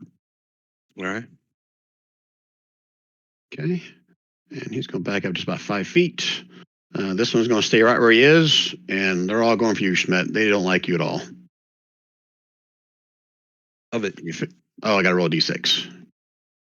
Let's see if he can. Nope, he doesn't get it. Oh. So he's just gonna, with a frenzy, run up here and get in your face and try to bite your nose off. And misses. Instead, he gives me a little yes. This one, a D6. Nope. It's going to run up to Vega, try to bite your face off. Or maybe just nibble on your ear. Not even that. This one hasn't done his beam yet. So he's got choices. And he's going to move right about here, and he's going to beam at Fitz. Dex save, Fitz. All right. And I do have danger sense, so that does give me advantage. I think now that I'm not frightened anymore. Okay. 17. Okay, so half damage. So take 4 points. So 2 points. Okay, and I think that's all of my skull guys. Okay, 1 minute strategize. And go. I think it's just really more of the same. We got to thin out the mobs that are here. They don't seem to be growing. So That's I think we need to just thin stuff out. I'm going to try to deal with this guy that's right beside me. Smet, you seem to be doing okay. I don't know that you need my help, especially if Yeah, that I'm word gonna radiance keeps going. Yeah, I'm gonna word of radiance again. Do you need a heal, Fitz? I have a Stone's Endurance reaction I can still use if I need it, and I still have 2 healing potions, so maybe hold on to it. Hey, I'm going to Smet. run up and help Fitz. Yeah, Next Smet, why one don't as soon you as I move in can. between and hit all 3? Great Because idea. they'll have advantage on him flanking. Yeah, they'll flank. Oh, Pretty sure. yeah. I'm pretty sure. Yeah, Right I was there? pretty sure that shadow would die though. But I understand what you're saying. Yeah, but right Maybe- here, they wouldn't have a flank. Good point. Yeah, maybe you could run and end your spot right here. Okay. Good But idea. I'm thinking I'll finish these and then work on, should I go after her then? Yeah, I think you might need to knock her out or something. Maybe she's Yeah. No, helping. I've got a stunning strike I can use. Yeah. It would That'd be stun her good. for a round if it hits. So All right, Great idea. time's up. Okay. Fitz, what you doing? Fitz is going to use his arcing slash, reckless Ooh. attack. will that hit them both? It will. Sweet. Well, as long as he rolls good, it will. It I have didn't seem to roll, Brian, when I did the token action. Arcing slash? Yeah, it gave me unrecognized command. Oh wait, there it goes. It No, worked I for did you. it. Huh? Did you click on your token first? I did, and then the token action came up, and I clicked arcing slash, and then it gave me some error. But did it just come up, or did you do it? I did that. Okay, it didn't work for me for some reason. Okay, we'll have to work on that between sessions. So there, I did it for you. You're welcome. Freaking 24. Thanks, bro. So I don't believe in God, but I believe in Fitz. they each take 12 slashing damage, both of those guys. And your axe, is it magical? It is +1 great axe. Son of a bitch. Okay, this one. And this one is still standing. Okay, I don't think I really have any bonus actions I can use right now. Oh, that was your action. that and was my bonus action. Yeah, that was my action and my bonus action. Yep, Right. gotcha. Okay, Nice. Well Anything done. else, Fitz? that will do it.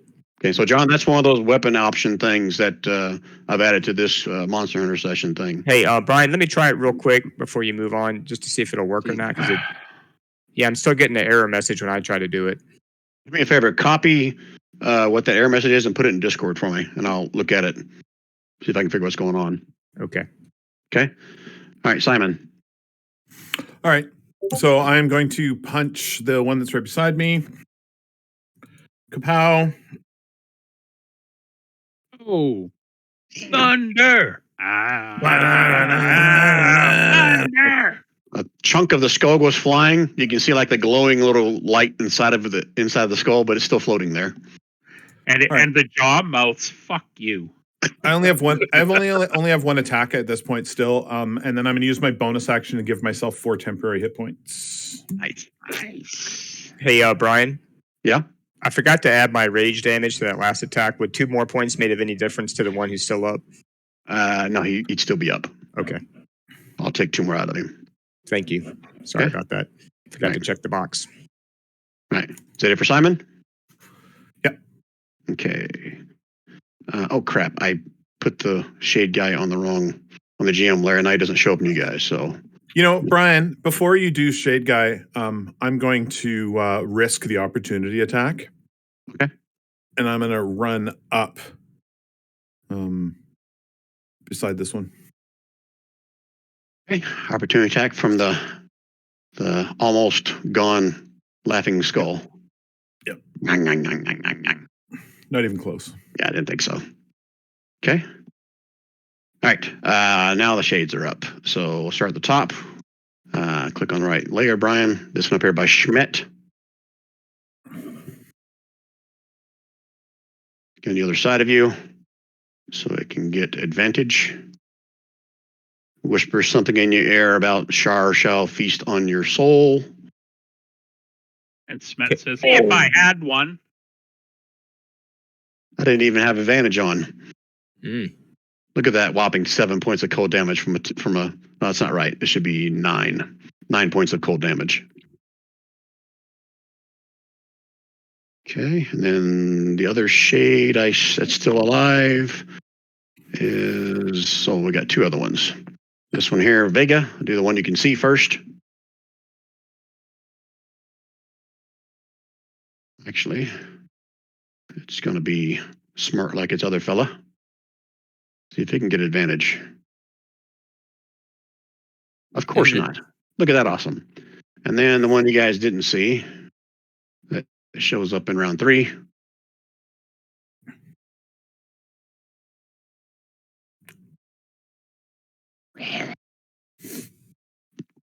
Schmidt, why are you still alive? No. Yeah, 23 points of cold damage if a 21 hits you. it does. Okay, and that's their turn. Schmidt, would you like to return the favor somehow? I would. I'm at an 8. Oh, your radiance thing, all 3. Nice. Yep. Radiance it is. Boom. Word of radiance. Is it working for you? Jesus pleaser. I'm looking. Click on it in the spell section. in That's the what I did spell when it worked. section. In on the core page or in the spell In the spell section. Yeah, spell page. Spell page. Okay.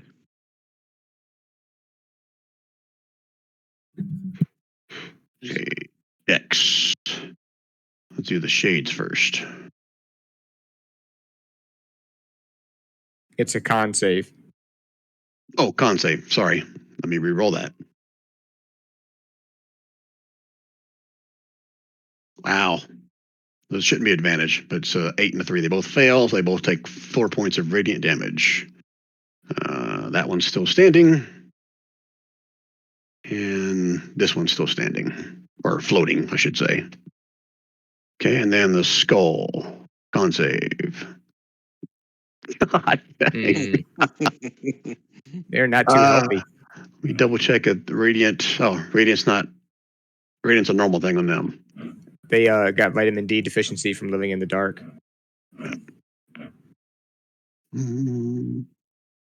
Okay. So That it's rolling the happens. right amount. We're confident it's rolling the right amount of damage for Smet with that. It says With 1d6. Oh, it's a weird roll though. 4 Yeah, plus 1 it's divided by also- 6. It's a formula. It's a formula because it's a Based on your level. it's based on the level. But sometimes those formulas don't work right. So in order for him to have rolled a 2, he would have had to have rolled 2 1s on his d6s, and he rolled really low on the last one too, which is why I ask. I'll roll it again just to see. Is he rolling? It says 1d6 damage there. Yeah, but he's level 5. Oh, he's casting it at a higher level? No, he is No. level 5. No, Oh, it goes up. You're right. I'm sorry. I just rolled the exact same numbers. Do it again. There's 5 there. That's strange if it rolled 2 1s twice in a row, though. Max you could do is 12. Or just click on it 3 or 4 times. Sure. Well, I mean, if you So you can't have a 1. Yeah. you, So you I'm can never gonna have a one. double. If I'm gonna you do double the whatever math, you get. if you do the math, the actual math that's involved in that, which becomes 4 plus 1 is 5 divided by 6.5, there's that does not work out ever to be 2d6. Yeah. For right now, I'm just going to double whatever you did there. Yeah, you notice it's So- repeating. So I did it twice, 5 and a 5. Did it twice more, 1 and a 1. He's actually getting Yeah. 0.76 of Another a one. of a D6. He's not even getting a full D6 on his roll. Yeah, I'm you can doubling- change that if you want in your character sheet. Just open the spell with the gear next to the spell, and then change the damage. Or Change the damage to 2d6. or you can just manually roll the 2d6. Oh, yeah, but that's for true, now, too. I'm doubling all the damage on all those guys because they all failed, right? Yeah, because I rolled like shit. Okay, all right. Didn't drop any of them, but some of them took more damage. It would be quadrupling the damage on the shades though if they're radiant. Yeah, but already 4 was doubled. I just doubled that. Okay. You see what I'm saying? No. Yeah. Okay. All right. So now we got that squared away. I think. Glad At least you for guys now. know what you're doing. I'm not going to pretend I know what I'm doing all the time. Okay. So Right. Smet, you just laid down some sick damage. Anything else you're going to do? Did any of them die? Are they all still up? This one is barely there. In that case, can I take a healing potion, or would that require an action? I'd say if it's a bonus action and you roll it, or you can wait and do it as an action and you take the full amount. It's up to you. Instead, I think I'll shield bash this one right next to me, since he's almost gone.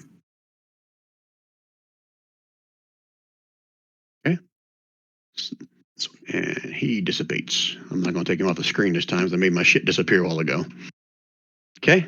That's it for Schmet's turn. Staying put, I'm assuming. Okay. Yes. Vega. Vega is going to smacky smack this one once. Why? I don't like him. He's a nice guy. That misses. Well, I'm going to smacky smack him again. Holy hell. Yep, that one hits. 6 points. He's still mostly there. Okay, I'm going to blow a key point and hit him again. There you go. 7 more points. He's almost gone, but he's still there. Yeah, and that's it. Okay. That's it for your turn? Yep. Okay, Phantom. This guy's here. Let me roll my recharge, see if he gets it back. Yes. I forget what it was. Was it a wisdom save? I'll put it Yeah. out there. Yeah, it was wisdom. What was the DC? 13.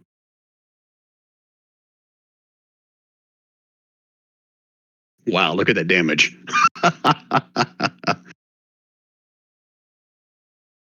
All right, so anybody got below a 13 failed? If you failed it by 5 or more, holy shit. Simon. You want to roll your D4, Simon, or have you already done it?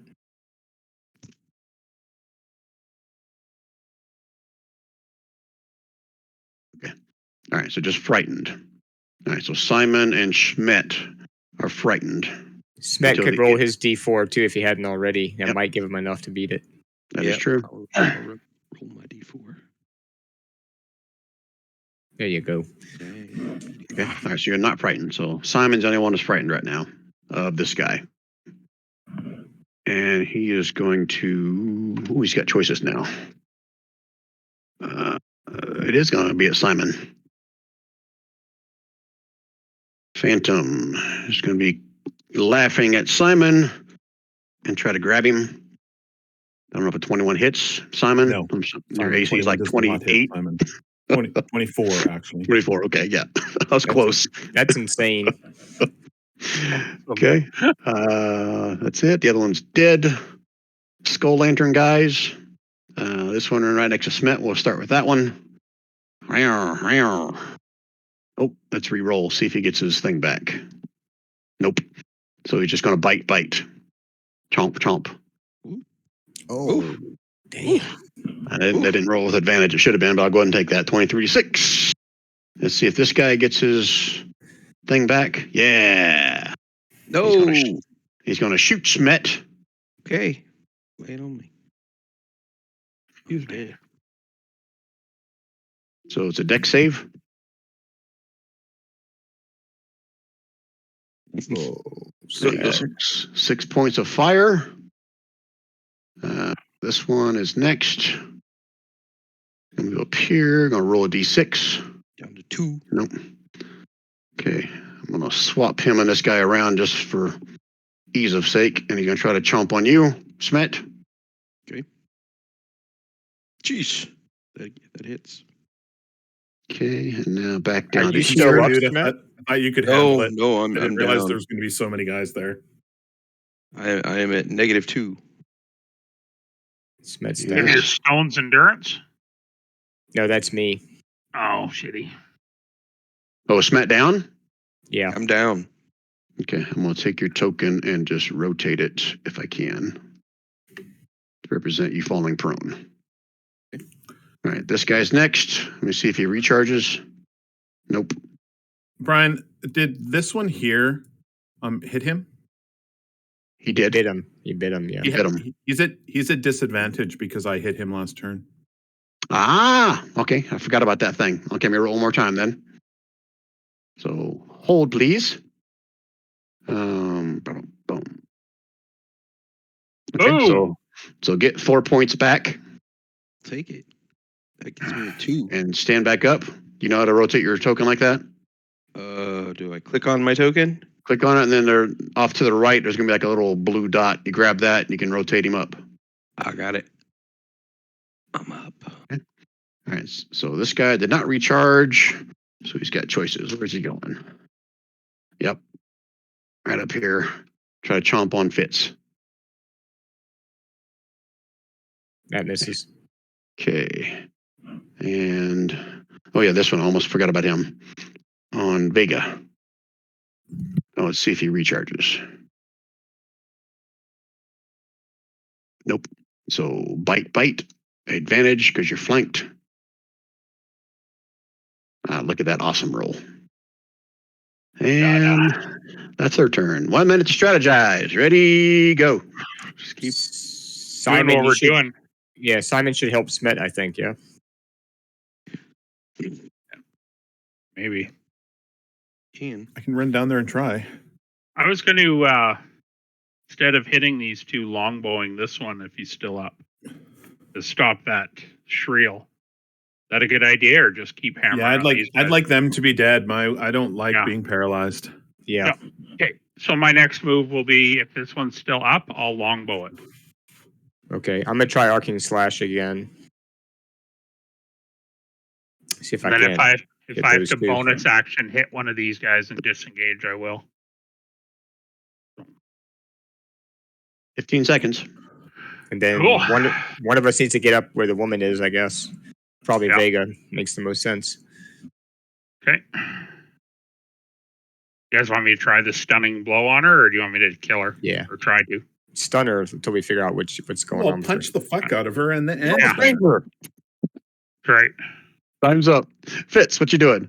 I'm gonna Arcing Slash the skull and the other guy in front of me. Can you roll it though, Brian? Because it's Oh, yep, I can. not working for me. 17. You're not frightened, are you? I am not, and yeah, I am 17 not. anyway. Okay. So 17 still hits this one for 7 points of slashing. +2 for rage is not included. In that case, and this one takes 9 points, All right. and it's still floating there. Okay. Anything else, Fitz? That'll do it. Simon. All right. Simon is going to, I guess, come back. Simon is going to actually end up right here, I guess, so that I get advantage on this one. And he's going to punch it with his Death puncher. tickle. Or one more time, unless you didn't roll it with advantage. Did you roll with advantage? Oh, no, I didn't roll with advantage, but I will roll one more I mean, time. it I'll hits, take but take okay. that 9 damage. Okay. 9 points, and it's still barely there. Okay, that's what he can do. Yeah. And he has disadvantage on the next attack because you hit him, right? His next attack on Smet. Ah, okay. All right. So shades are up. Let's go ahead and start with this one.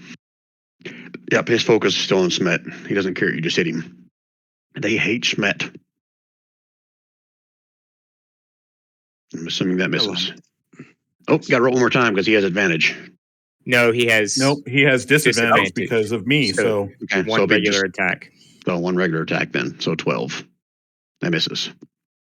And we got the one down here by Vega. And Vega's flanked. So advantage on this one.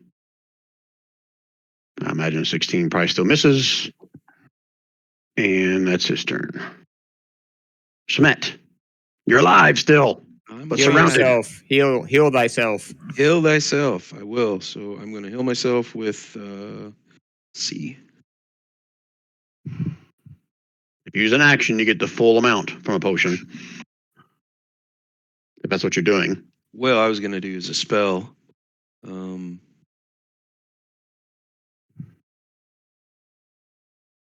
I'll go ahead and use. I forget. Did I rule, guys? If even cure wounds, if you use an action, you get the full benefit of it. I can't remember if I did it for spells. Or it was just a potion. I think I did it just for potions.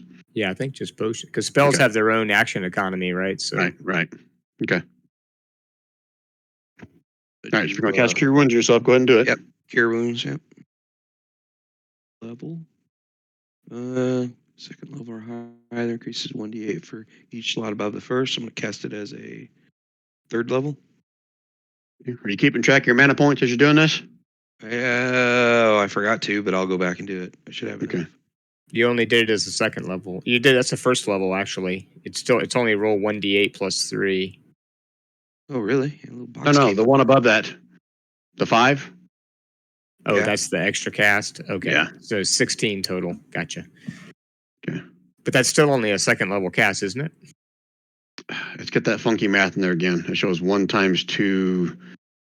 No, I think that's total of 3d8s, if I remember, if I'm reading that right. Which is what that should have been a third level, right? 3d8s? Yeah, it's supposed to be a third level. Okay. Yeah. It doesn't. It is weird though. 16. It doesn't look right, but I know whenever I cast, I get a bonus added to it because of my. Yeah, you got the bonus on the 11, but I The don't. math, you rolled a 1 on the upcast. Okay, But so doesn't he So still it's get 2 the plus bonus 1 though? plus 2. Yeah, on the upcast he got 5, but he gets the 11 from the original healing. It's a total of 16. Yeah. But on the upcast die, he only rolled a 1. You don't get the bonus on the upcast die. The spellcasting ability bonus or whatever. Well, based on that formula, that's what happened. No, it's only 1 per cast. You don't get it if you cast at third level. You don't get that extra bonus for each casting of it. Okay, gotcha. Okay, so I got 16. 16, right? All right, Yep. so I'm up to 18 now. Yep. If that's an And action, you still have a bonus action. Yep, I'm going to shield bash the one in between me and Simon. Oh, hold on a minute. You see the S in there for cure wounds? That's somatic. Means you have to either drop your weapon or your shield in order to cast that. I dropped my Warhammer. Okay. All right, well, you still got your shield, so you can still do your shield bash if you want. Yep, shield bash is coming. Boom. Damn! On which one? The one in between me and Simon. Ah, okay. So you roll one more time just in case you get a crit. Yeah, because you have advantage. I'm still using that 4 damage, but if you get a crit, Okay. we'll increase that, but roll one more time. No, you went the other way. All right. So 4 points on the one in the middle, and he disappears. Or not disappear, he dissipates. You blasted him. Anything else, Schmidt? That's it. Okay, Vega. Awesome. I'm going to start by punching this one. Oh, I'm going to activate my Eldritch Maul as my bonus action. So I can hit for 15 feet and I get an extra 1d6 on the damage Son of a bitch. when I hit. Okay. I love that tattoo. So I missed with that one. Who are you trying for? The one below me. Ah, okay. Yeah, you miss. Okay, I'm going to hit him again. There you go. Eldritch Maul him. Okay. And that's all I can do, because that's my bonus action, too. But the Eldritch Maul's on for a minute. Nice. Okay, phantoms are all gone. Scullies. Okay, this one. Actually, let's do this one first. I had him roll. Nope. So, round. They're determined to try to take you down, aren't they? And it shouldn't have been an advantage. A 12, so that misses. It is actually advantage because he's. Oh, it flanking was. you. That's right. So 16. Magic 16 still doesn't hit you, though, right? It does not. Okay. And then this one, the same thing. Oh, roll a d6. Nope. So bite. 21 for 6. Damage for 6. And this one, let's roll a d6. Nope. So bite coming at you. And, oh, not advantage because that guy's dead on the other side. So 13. I'm assuming that misses. Yes. This one, recharge. Yay! Oh, you bastard. Oh, So that's going at Fitz. So, What is it? Crown. Is it a deck save? Yeah. Awesome. Get advantage on that. Oops, gotta roll that one more time.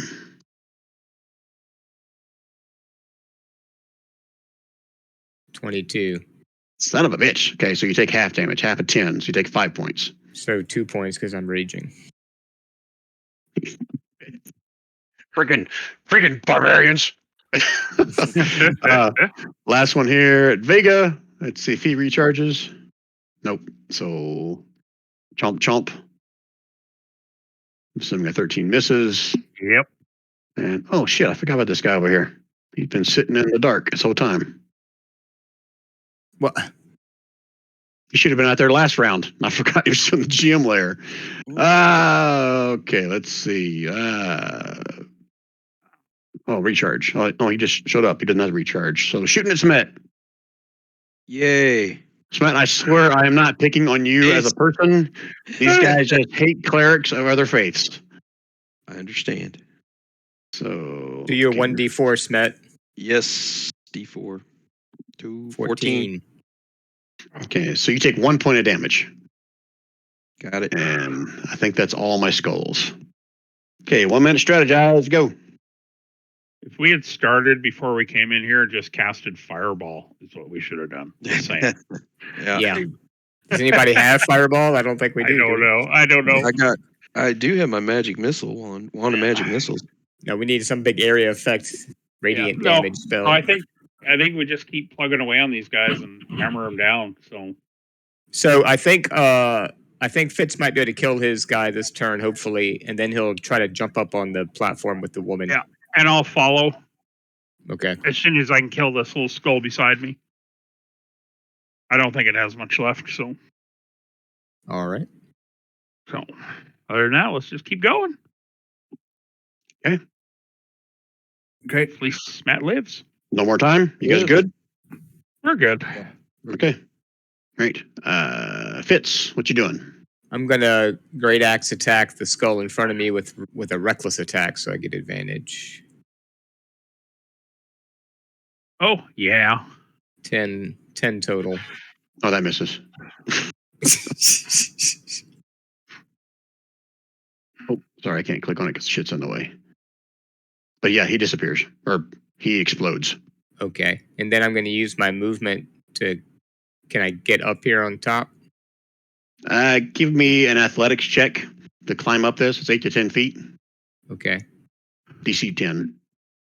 You have that feat. I have the same bonus for acrobatics and athletics, so it doesn't matter. Even with the feet. 26. Like just take one step. It's like a small step for man. Because he's a Goliath. I just kind of, one long, knee Heavy up on the and then I'm on go. top. Heavy on the go of Goliath. That's what I was going. That's one small step for man, one giant step for a Goliath. What do I see when I'm right up there next to her? She's still just sort of acting like she doesn't know what's going on. Yeah, first off, there's a big pile of bones you're standing in, and she's kind of kneeled down into it. You can't even see the bottoms of her legs, and she's got her arms to her side, just kind of swaying back and forth, repeating that same chant over and over again. She pays you no mind at all. She's facing the wall. Okay. I can't really bonus action anything that would help, I guess. Everything like grappling and all that is an action. Okay, I guess I'll just sit tight right here then. Yell mean things at her. Yeah, I can yell at her name again one more time. Did she never Hello, responded the raspberry. first time though, right? No. Oh, she did not. Okay. Okay, Simon. Simon. Raspberries at her. All right. So Simon is going to go here. Simon's going to hit the one that's directly above him to try to keep Smet from having advantage against that hit. Good idea. Oh. I'm pretty sure that hits. Yeah, it hits him, and Good. it was the one up here, right? Yep, that's the one. Okay, just making sure. Anything else out of Simon? Nope. Okay. All right. Shades. Do I have any left? I think they're all dead. Okay. Smet. All right. Well, let's try Word of Radiance again, since seems to work good for these guys. Won't that kill Simon? No, I get to select. I know. Okay. Read it. Make sure you know that. And roll Each that creature have your damage. choice. Choice. Yep. How about that? Roll that damage. Roll separately. 2d6. Roll a 2d6. All right. We'll start with this guy up here first. He's still rolled like crap. Jesus. All right, so here's one skull. Can I use my +4 thing on there? Not on damage, no. No, but you get there's pluses on that, And this one. isn't there? No. Oh no, maybe it doesn't. Maybe it doesn't add your. I think it's just a straight roll. Yeah, it doesn't add your spell casting. damage. Okay, so there's two of them doing con saves. One All right, fails. so one passes, one fails. So one takes 3, the other one takes 1. So this one took 3. And he's still feeling okay. And the other one takes 1, and he doesn't even notice it. You chipped a tooth. And then that's all the bad guys. The rest of them are dead. All right. Okay. Bonus action. I'm going to do a. Oh, I don't know. Said something about evocation. Shield bash. Shield bash it is, because I don't. The one above me. This one. I'm going to shield bash him. That's it. Damn! At 4 points. Most of his skull is gone. You can see the glowing radiance from inside of it, but it's still barely floating. That it for Smet? That's it. Okay. Vega. I am going to smack that sucker with my tattoo in place. So if it hits, nope. Punch the stalagmite. Smack the son of a bitch again, and You can add a D4 to an attack roll if you haven't added it to anything else. I thought I wasn't within your thing. Yeah, he yeah, wasn't. you're right. Oh yeah, you're he right. wasn't. Besides, one is an automatic fail, is an automatic miss anyway, regardless. Yeah. 16 hits. So 11 13. points. And then another 2 for your force. Yeah. It's got like one eye socket and part of a jaw left. Oh Lord. Anything else out of Vega? I'm going to disengage and hop up here. You can disengage as a bonus action. Well, I disengage because I hit him. So Mobile. mobile. Oh, yeah. Nice. Freaking monks and barbarians, I tell you what. So, but I'm going to stay My on the bane. edge. I'm not going to get right against her because I can hit from 15 feet away. Okay. All right. So you're just basically right at the bottom of that cliff right there. Just at the top on the edge, if that's okay. Okay. I'm cool with that. Yep. Okay. And that's it. All right. So you're still within melee range of this one, basically. You're not. Yeah. Regardless, you have mobile feet, but you're still within melee range, is what I'm saying. And my Okay. elder tattoo gives me 15, so I can hit him anyways if I have to. Okay. Phantoms are dead. Skulls are all that's left. No, they have one. They have a one-track mine. So let's see if they recharge. Neither one of them recharge. So bite from one and a bite from the other. Misses. And then this one. Let's see if he recharges. Yay! Oh, he can get both you guys. So it's going to be for Simon and Schmidt. Deck save versus 2d6. Oh, So 4 points on a fail of fire damage. Okay. And then I got this one here. Let's see if he recharges. Yay! Oh, jeez. He's going to shoot at Vega. 2d6. Ooh. Vega is like a dexterity machine. So I was going to say, that's the last person you want to have a deck save. well, at least it's half damage. So take 5 points, Yeah. Vega. did. And that's all of them. 1 minute strategize. Go. Got two skulls left up here. All right. So should I just try to knock her out with a non-lethal blow? No, hit her. Let's knock down some points first.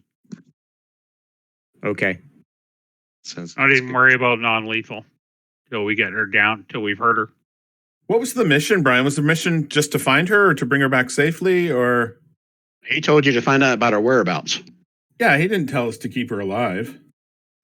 Well, he sent her up there for a reason. He's trying to get information out of her, remember? Yeah. Yeah. Well, I'll attack her, but if it comes to it, I'll do non-lethal. I mean, if you guys would have asked him, he would have said, yes, he needs her alive so he can find out what she finds out. Right. Okay, so you're going non-lethal? Is that what I heard? Yeah. Okay. Go and roll your attack.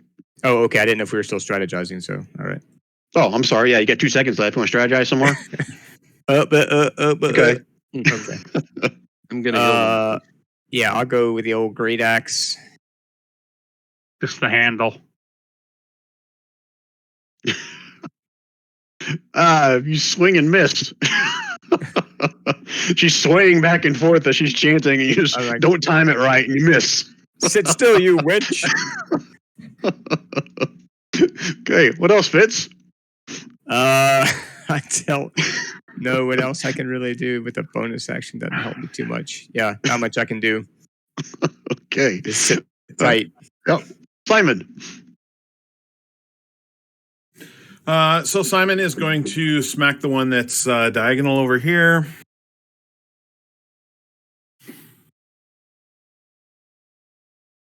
Oh, Yum. Oof. All that's And I'm left. going to Go ahead. and I'm going to use my bonus action to give myself 4 temporary. Nice. All that's left is like one little section of its forehead and like a tooth that's floating there. Okay. Shades are all dead. Schmet. All right. I'm gonna hit Word of Radiance again for the two close to me. Hey, did it roll it right? Roll 2d6 just to be sure. Yeah, That's Yeah, what well, I I did did. last time. It didn't roll that it, formula doesn't even give you 1d6. Well, maybe it is Damn. going right. No, the formula gives you 0.77 of a d6. Ugh. Yeah, I'm not gonna pretend. No, that's not one that I even did. But okay. Deck saves, con saves for my Scully skulls. So 1, 2. So the first one fails, takes 5, and second one takes. Is it half damage or none on a save? None, it looks like. Yeah, it's a cantrip, so it should be none. Okay, so this one here is still there. Yep, and I'll shield bash him. Boom. Oh, man. I Crit. don't think you even need Word of Radiance. Let's make sure that is right. Shield bashing is a feat? Is that a feat? No, it's a special subclass I created for Codelands, the Shield Oh, Dwarf. okay. Shield dwarf. Gotcha. So he chose that when we started Forge of Fury. Cool. Okay, I think he gets that instead of something else a dwarf normally gets. All right, so it's still floating there, but take a big chunk of it out. Is that it for Schmet's turn? That's it. Okay, Vega. Okay. Vega is going to smack her one.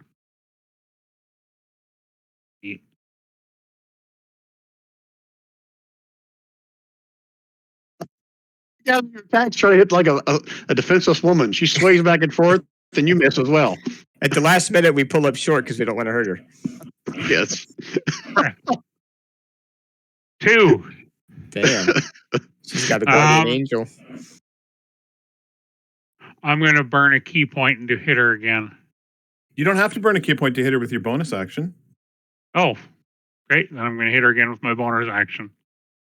So you did a crit on her, and she falls over, gasping for breath.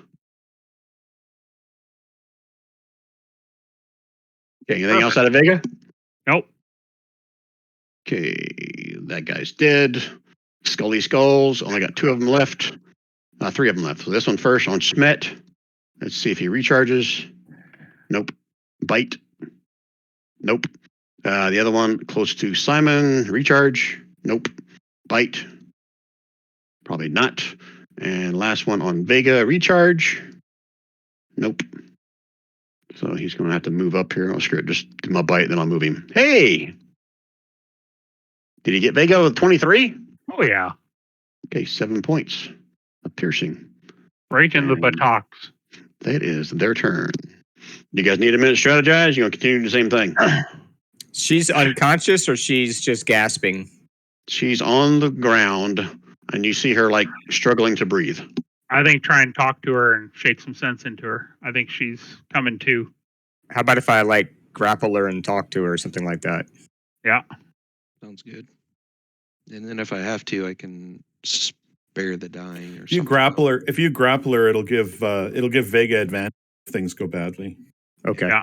Spare the dying keeps them at 0 hit Yeah, points, but they I become have spare the stable. dying as well. And when I come back, I'll hit this one and then I'll longbow either one of those that are still up. So they're no longer a problem if they're still up. So. Okay. That's good. Okay, from that, just FYI, if you're going to do a range attack from that far away, there's going to be extra AC on those guys because all the stalagmites and stalactites are in the way. Okay. It is a Kensei weapon, though, so I've got. Okay. All right. Time's up. Fitz, what you doing? I'm gonna, I guess, stow my great axe and try to grapple her. Okay. There's no need to even roll for that. I mean, okay. You can sit on top of her. You can grab her hand. And what do you mean by grappling? What are you doing? I was going to grab her hands and try to like make eye contact with her and say, "What are you doing? Who are you?" Give me a perception roll. So you know, I mean, it's Goliath hands, right? So when I say grab her hands, I pretty much mean like her from her forearm down is going to be wrapped by my hands. Yeah.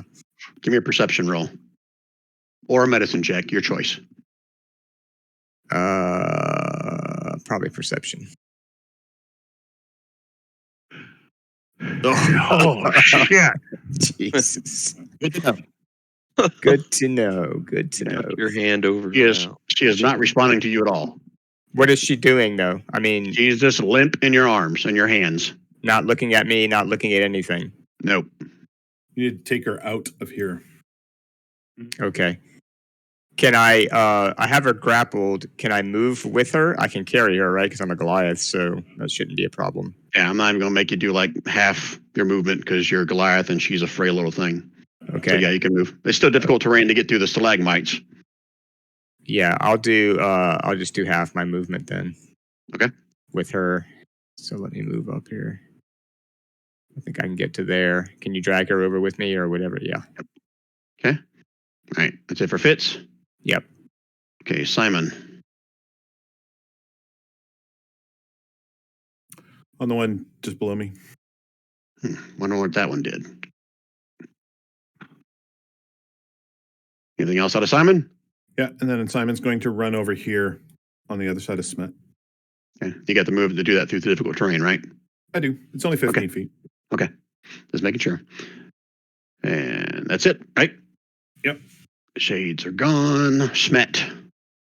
Shield bash the one in front of me. At advantage. Yep. So roll one more time. 13. Don't forget to pick up your Warhammer. And you can also do your 1d4. 13 was a hit before, though.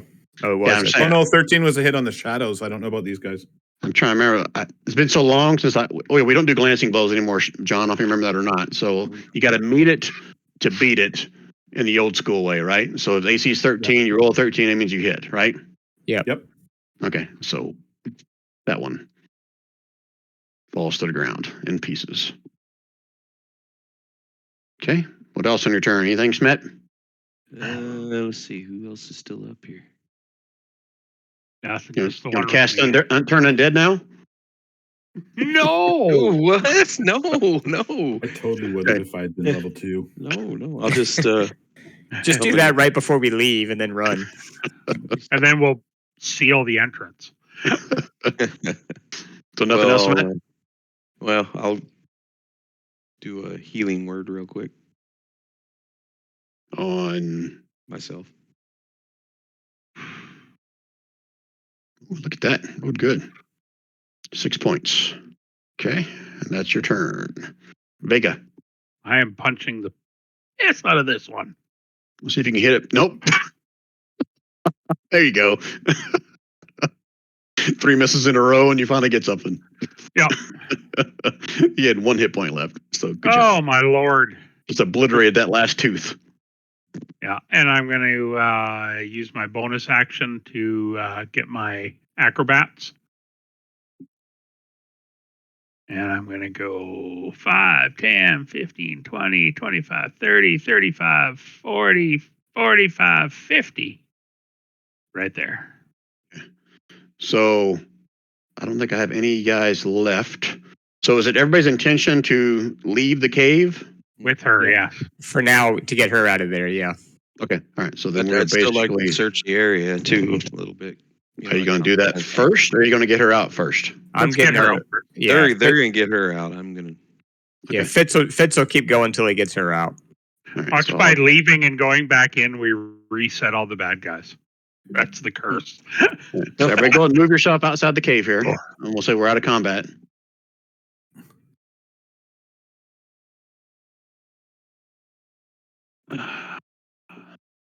I'll say that took at least 2 rounds to get out there. Her breathing is very shallow. I'll let someone do a medicine check as part of this as you're carrying her out. I'll let, yeah, I'm anybody. at 3. Anybody higher? No. I'm at 5. So Fitz, that 14 points of hit points was for you. Oh, where? The cure wounds that I just cast above Gary's medicine check. Awesome. So- 14. Thank you so much. So since Vega rolled it first, Vega, you notice right away that she's like on the death's door. Like you're not sure how much longer she's going to last. And since Smet critted his, I'll say Smet was able to kind of stop the bleeding or traumatizing or whatever is causing her to possibly die. So she's no longer death saving. Is that what you're saying? She's stabilized? Yes, that's correct.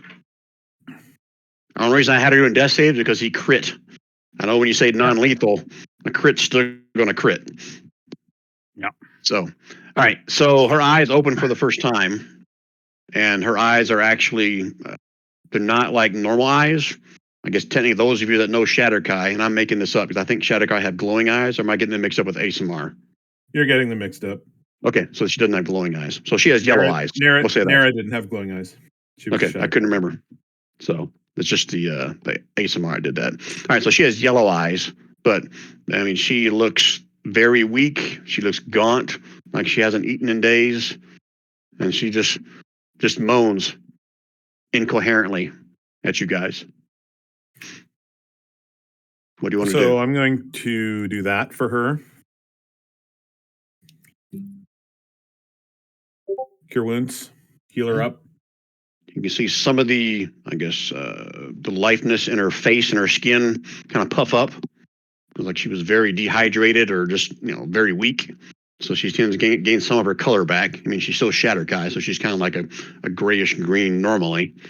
But she starts looking back normal, and then she blinks a couple of times. Just, who are you? Why am I out here? What happened? What's going on? You were in the cave, continuing to chant at your own detriment. There were beasts all over the place. We had to battle them in order to get you out of the cave and heal you. Urbo sent us. Urbo sent us. At the name of Urbo, see, like, one eye kind of perks up, and then she turns around, looks back into the cave, and says, You fought and destroyed some of them? We did what we had to do. We did what we had to do in order to save you. I will be shunned. That Shar will never take me back. What have you done? This is not good. You didn't do the damage. We did the damage. You're here because of me, are you not? Yeah, you'll be shunned. Guess you better throw your lot in with Urbo then. He's out. He's all the protection you got now. She kind of stands back up at this point, brushes off herself. I don't know if I should thank you or curse you. I'm done for. She kind of takes a step back inside. Weren't you here looking for Kuvain and for Urbo? What did Urbo tell you? What have you found out for Urbo's quest? That's why he sent us. Urbo sent you after me? Why? It's only been a day since I left. He was concerned about you. It's been more than a day. It's been a 10-day. It's been like a year. It's been however long it's been, Brian. It's been 1,000,000 years. You're really saying that? You're trying to roll deception against her? No, I don't know how many days it's been. It was a 10-day, right? Yeah, at least a 10-day. Yeah, that's what I said. 1,000,000 years. I mean, a 10-day. I offered a drink. It's been a 10-day. You've been here a long time. Well, I need to. Go ahead. Not eating, not drinking, just chanting. Shar provides. I will need to atone for this. It was not of my doing, but it's still my fault. Regardless, what Urbo's asked me to do is none of your business. You can escort me back, or I'll go on my own. No, we'll escort you back. I'm not against tying her up. She hasn't done anything to us. I should start walking away from you guys. Is Smet or somebody going to sneak back in and take a look around the cave, or do we want to even bother with that? I was going to give us all a group heal and get us back up before we start going on the way, but I don't know if it's worth that. Okay, so she needs to be informed that she needs to stay with us and not leave. Come back, or we'll make you stay with us. I'll get in front of her and tell her that. You need to go back and travel with us. We'll travel together. We'll protect you on the road. Protect me. You just killed my servants, guardians. Well, they attacked us first. Well, no doubt you're not clergy of Shar. You don't belong here. No. Smet, you have a holy symbol on your shield, right? Correct. You'll notice that. Walk over to you. It says, you have no business here. You're in danger just even being here. I figured that out the hard way. Well, perhaps you should step out of here. Give me a perception roll, Smet. Okay. Have advantage on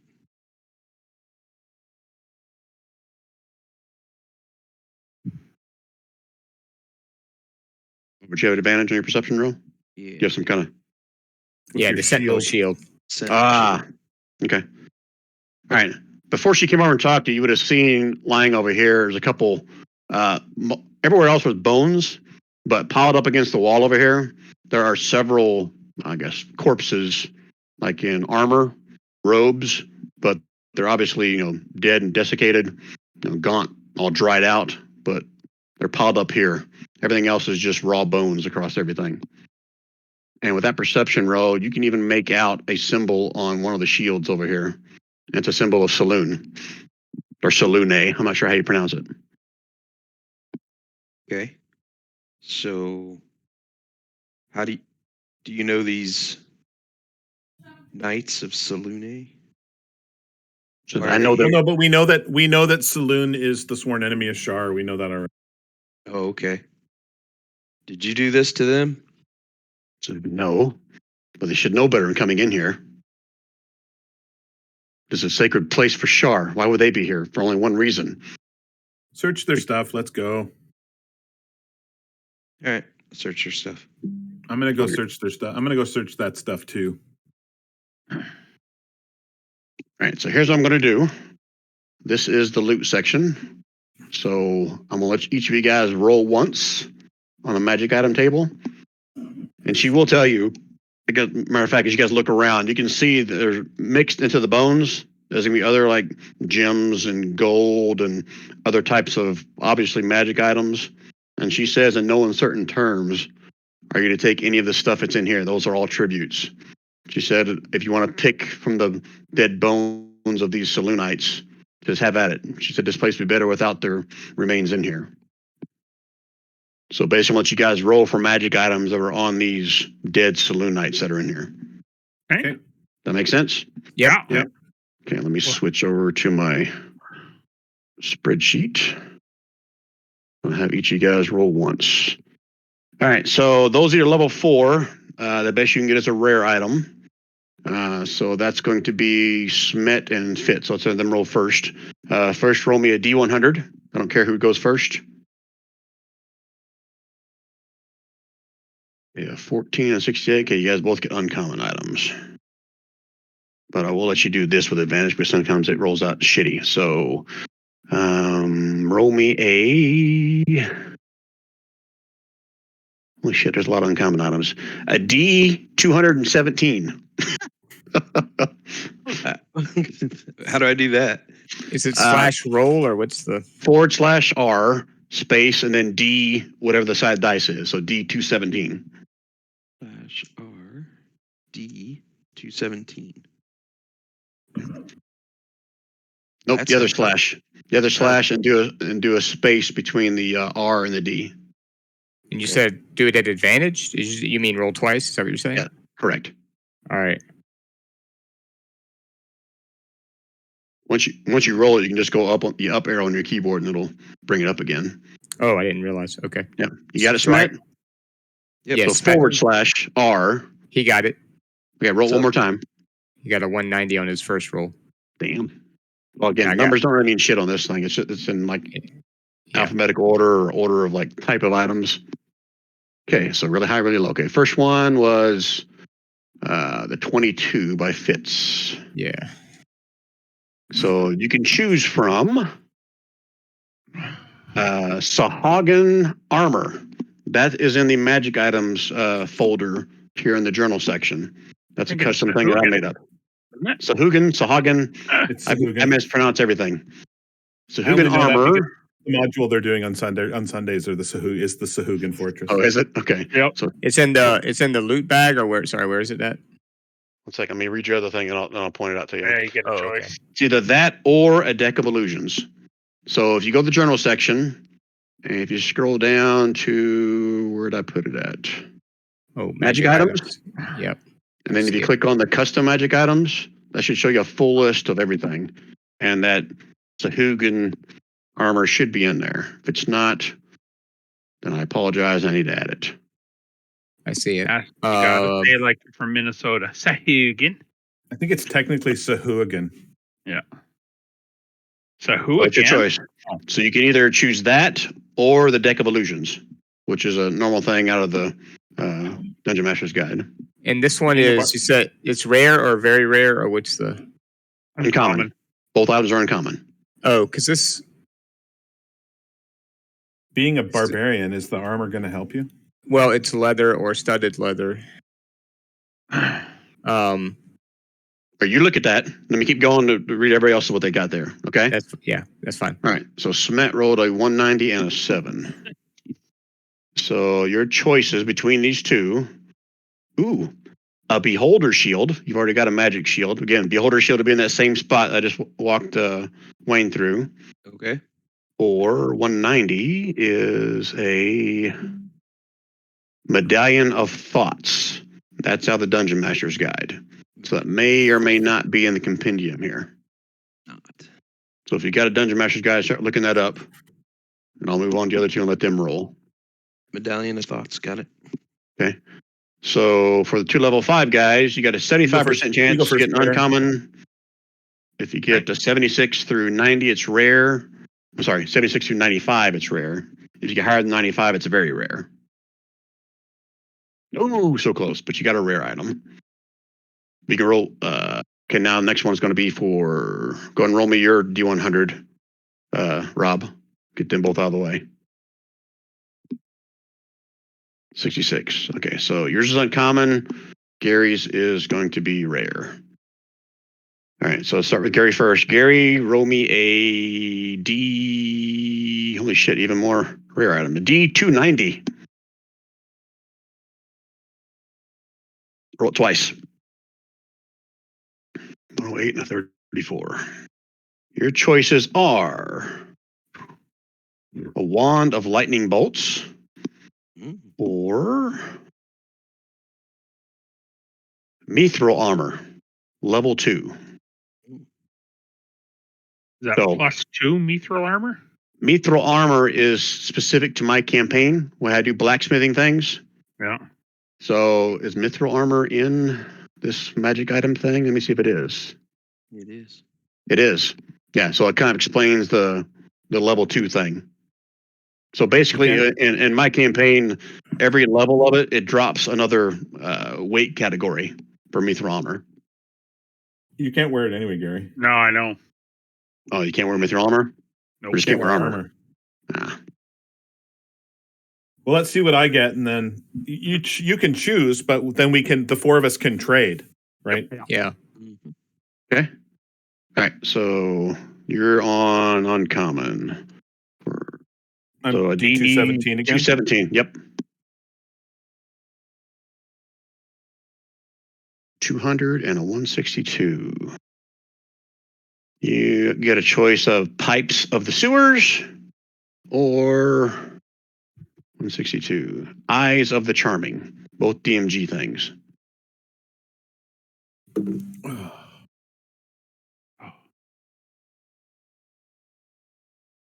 I can't use either of these items.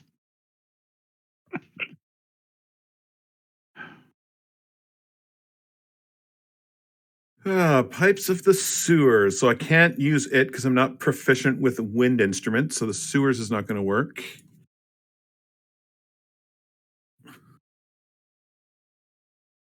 Somebody already Eyes got of pipes of the sewers Charming. too. You got Pipes of the Sewers too? No, I meant one of the other Oh. ones we did. It's in our magic item thing.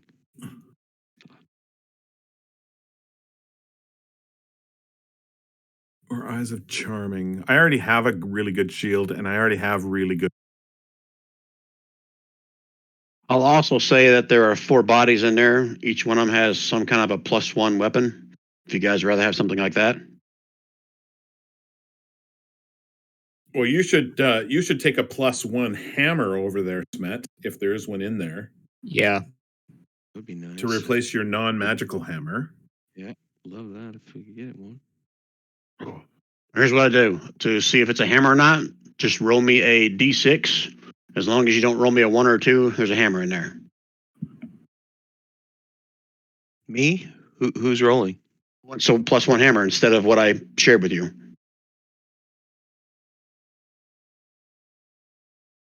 So basically, what is the +1 hammer replacing? It's going to replace 2 items. You guys tell me.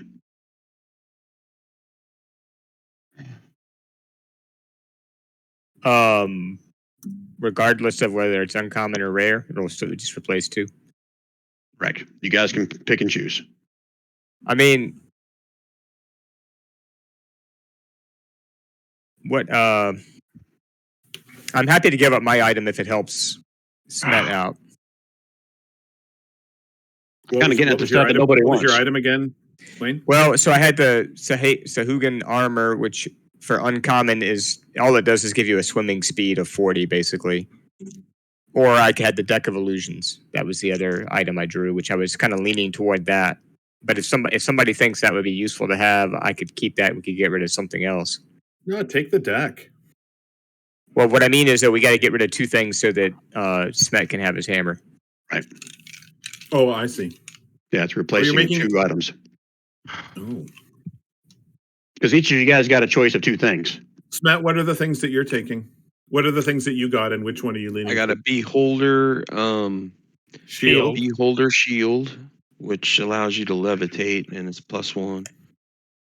So would you take that and get rid of your sentinel shield, or is your sentinel shield No, I wouldn't your- get rid of my sentinel Right, shield. so I don't think. right? So, and none of us can. I'm the only other one that can use a shield, and I've got a good shield.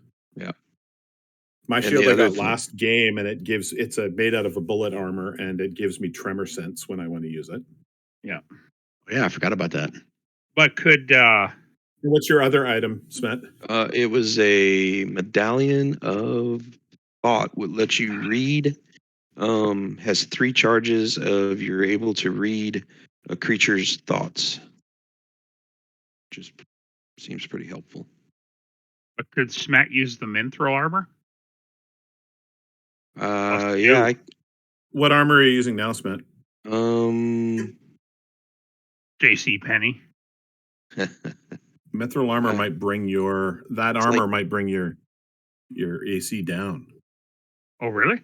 I don't know. Mithril Armor does not, whatever it is, the AC stays the same. It's just it goes down a category as far as like whether it has disadvantage on I know stealth. that. What I'm saying is because you didn't say whether it was chain or whether it was plate. What's Smet wearing now? Chainmail. That's what I'm saying. Chainmail? Okay. Same as before. Roll me a d6. As long as you don't roll 1 or 2, it's going to be chainmail. That's mithril. If you roll a 6, it'll be 1 category up. Okay, so it's chainmail. Mithril chainmail. No AC bonus though, right? And so all the lightness does for you is allows you to potentially stealth without a problem. So is it worth it to you to be able to stealth and take the mithril armor, or do you want to get rid of your 2 items and can he get rid of his 2 choices and then take the hammer? Yeah, I'm fine with that. Yeah, let's do that. I'd rather have the hammer. Do that, and then that lets. But no, we don't know. It's illusions, Wayne. Well, no, he had a choice of between 2 things. He wasn't going to get 2 things. No, but Brian's saying no. Brian's saying that he can get rid of the choice of those 2 things and choose the 3rd item instead. Right. Oh, that's what you were saying. Yeah. Okay, now I understand. That makes sense. Yeah. So you take the deck of illusions. Although I have a question though, the chainmail, can a barbarian wear that then, since it's 2 classes below what chainmail normally would be? Is that what you said it was, right? You dropped 2. But it's still considered armor. Right. The unarmored defense thing that or is that monk? Well, I'm not using that. I'm not using unarmored defense anyway. I'm using, I have scale mail. Because it gave me a better armor class to do an unarmored defense. Until you get to a certain level. Yeah. Yeah, just double check your things that says you can't be wearing armor when you do it. So, yeah. Well, it's up to you, Wayne. Let me think for a second. Take his armor and get rid of your 2 choices and give him the hammer. Hammer. That's sort of maybe what I'm leaning toward now. But let me just check this barbarian feature. Okay, so while you're thinking about that, I'm going to take the Eyes of Charming. Okay. I'm going to take the Wand of Lightning. And then we're going to swap. Okay. What's the Eyes of Charming? I'm assuming it allows you to charm somebody, but it does. There's more to it than that. Okay. 3 charges a day, and there's a DC 13 to humanoids within 30 feet of me. Wow. And they regain all charges every day at dawn. Okay. All right. So we're all good then. So, well, Wayne's still considering. Oh, yeah, I think I'm better off taking the mithril chainmail, to be quite honest, for my AC than trying to use unarmored defense, right? Yeah, until you get to level 6 or level 7 as a barbarian, that's when unarmored defense starts to beat that out, right? Oh, do you get a bonus on that as you go up? Yeah, you do. And we don't have the Mithril Armor. We took the lightning bolts instead. I don't think I get to keep both. We took the Wand of Lightning bolts, so the Mithril Armor's off the table. No. You guys can mix and match however you want. I'm fine with that. Okay, cool. I just want to make sure you guys get something you want. Are you sure about that? I'm not seeing that unarmored defense scales with level. For barbarians? Yeah, there becomes a certain point where it becomes that there's no point in a barbarian wearing armor anymore because their natural ability is better. If you keep increasing your dex and your con modifier when you have your ability. Oh, that's score what you're increases. talking about. Just from ability increases. Yeah. Yeah, but I think I that thought you meant it was a feature or whatever. Okay, gotcha. Yeah, because it's your con and dex modifiers added to your base 10. But you right? only get that if you're unarmored. That's what I'm saying. Sure. Yeah, I got you. I Yeah. got you. But I think so with chainmail though, I'll get my base armor class it'll be 16, but treated as what would that be, like breastplate or half plate? So don't I still get the dex modifier in that case? Yeah, you get the same AC. It just drops the category as far as weight and whether or not it has any advantages for dex. Yeah, the chainmail doesn't become the same as plate mail. It just becomes chainmail that's lighter than normal chainmail. Right. Yeah. But what I'm saying is, I get the chainmail AC and my dex modifier, right? Hey, let me look up chainmail just so I'm not Because talking. chainmail is heavy. All right, but if you go one or two classes below that, then you're back to half plate or breastplate, which are medium. So here's what happened. The AC stays the same. Everything else changes like it's ring mail. Oh, ring mail. That's only one. Okay. Yeah, that's not. Yeah, so you still have disadvantage on because it's level 2. I said right. So yeah, it drops 2 levels. So it has the same. It's half plate. Yeah, same as half plate. Which is two levels below chainmail, right? Yeah, the only advantage that gives you is it's going to be 16 plus a max of 2 for your dex modifier. Right. So that increases my current AC by 2 if I take that. Because your dex is 14, I guess, or. Well, I mean, I can't get more than 2. Right. Modifier. Right. You still have disadvantage on stealth, but you basically get the stats of half plate other than the AC. The AC remains as chainmail. Right. Right now, I just have scale mail plus my dex. So this mithril is an upgrade to that. And you can wear heavy armor, right? Oh, nope, that'd be considered medium armor because it dropped down 2 levels. Yeah, I can wear medium armor, but I don't have heavy armor proficiency, but I don't need it, right? Right, because it becomes medium armor because all the stats change except for AC. Yeah. So it's chainmail with the stats of half plate at 16 AC. So I think for me personally, I'd rather take the armor and give up my 2 things. Give up the other 2 things. I mean, the other 2 choices. It's your call. Unless somebody wants to talk me out of it for some reason. Makes no difference to me. Go for it. If it'll help you, then it'll help you. And if Smet's happy with the hammer, then it's all good. Yep, I'm happy. All right, let's do that then. I'll take the mithril chainmail. Okay. Make sure you mark it as a level 2, just in case we forget. I just have to. That's one of your custom items, right? So I just have to copy it over. Okay. Yeah, it's per the blacksmithing rules that I've added to Code Lands a long time ago. You can't drag and drop from that list, though, right? You just have to copy the text and paste it over somewhere. Correct. I would still drag and drop chainmail into your thing, and then just change the description of it if you want to say mithril chainmail, level 2. Okay. Gotcha. I guess technically, yeah, that's fine. Either that or bring over the half plate and change it to mithril Well, no, I'd chainmail. rather do the chainmail drag because then it'll fix the AC properly, Yep. won't it? Oh, Yep. well, except for the DC modifier. Well, I'll figure it out. Okay. I can help you between sessions as well. Okay. Okay, so you took that. Smets now got a +1 Warhammer. The Wand of Lightning, you guys traded, and that went to Simon. It's Wand of Lightning. Right? It's Wand of Lightning bolts, right? Or is it Wand of Lightning? Oh, shit. Wand of Lightning bolts is what's in the Lightning bolts is what's in the DMG. Then yeah, that was a DMG item. Okay. And then Vega, you took what? Eyes of Charming? Is that correct? That's what he took. Yep. Okay. And I'll go ahead and say there was a little bit of gold left on the guys. There's 4 of you, so 160 gold pieces off of those corpses. So 40 gold pieces each. All right. Unless you guys want to tempt fate and try to steal some other shit out of there. No, she told us not to, and I listened to everything she says because she seems super friendly. Yeah, really helpful. That could be another encounter. Okay. All right. Is there anything else you guys want to ask her, role play, whatever, as you guys make your journey back to Urbo? Nope. Not She me. doesn't really want to talk to us. And I mean, let's get Smet to engage her in conversation. She really likes Smet. She probably doesn't like me either, Brian, because I'm realizing that you didn't really remember, but I'm a first level cleric. And Did you cast any cleric spells? well, before I went in there, I did. I Okay, cast Shield of Faith on myself, but that Yeah. was before I walked in. Right. So, I mean, they can sense when there's a cleric in this presence casting something. When you're outside, you were fine. That's why she probably didn't even noticed that. Plus, she was in her trance thing. Holy crap! 8d6 damage on this freaking lightning wand. Really? I was taking it if I could use it. Was that the rare item, or was that the uncommon? I forget. Rare. That's the rare. And I can upcast it. It has 7 charges. With an extra charge, it does another d6 with each charge I use.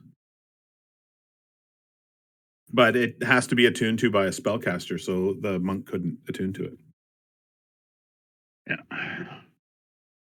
It was NFG to me. All right. So, a few meta things to share. Whether you guys talked to her at all on your way back.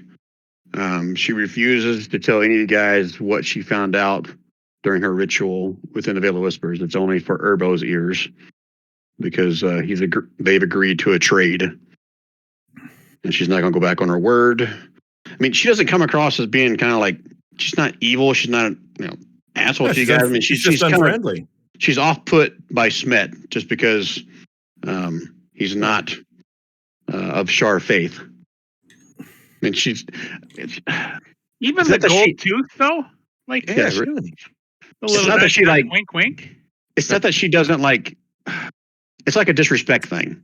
Like she thinks all other gods besides Shar are like false and worthless and not worth people's times, and everything goes through Shar. Her god's the greatest. It's kind of like that. Okay. It's not really an attack on Smet per se. It's more about his chosen religion. So like how people hate Jehovah's Witnesses. They knock on your door. She will share, although not the details, she'll share that she learned 3 crucial secrets while she was in there, but only one of them is for Urbo. This is where she's kind of like bragging a little bit at this point. And meta knowledge, she will share with Urbo the location of where she saw the cubic gate. So that will undoubtedly lead to a future session somewhere where you guys go after that again. Let's see.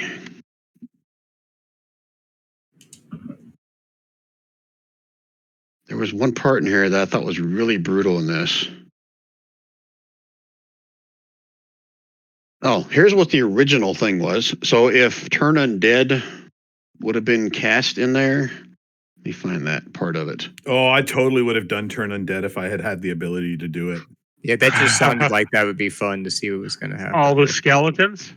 They suffer the effect of Bestow Curse, no save, that reduces their highest ability score by 6 points for 24 hours. There's no save against the effect, and it cannot be removed by any means short of a wish spell. So yeah, I would have done it anyway. that would have severely hurt someone once they got in there to do that. So that's why I added Urbo's little warning in there to don't do that. There was some other stuff in there, say clerics of other gods who attempt to cast a spell. There was like some kind of a concentration spell, but I thought that was too much. The stench thing was something that was originally supposed to happen every round, but I thought that was going to be in too much, so I only had it at the beginning when you guys first went in there. It basically gave you disadvantage for X number of rounds if you failed it. I don't think anyone ever failed it, so you were fine with that. What else? What she cast was a ritual.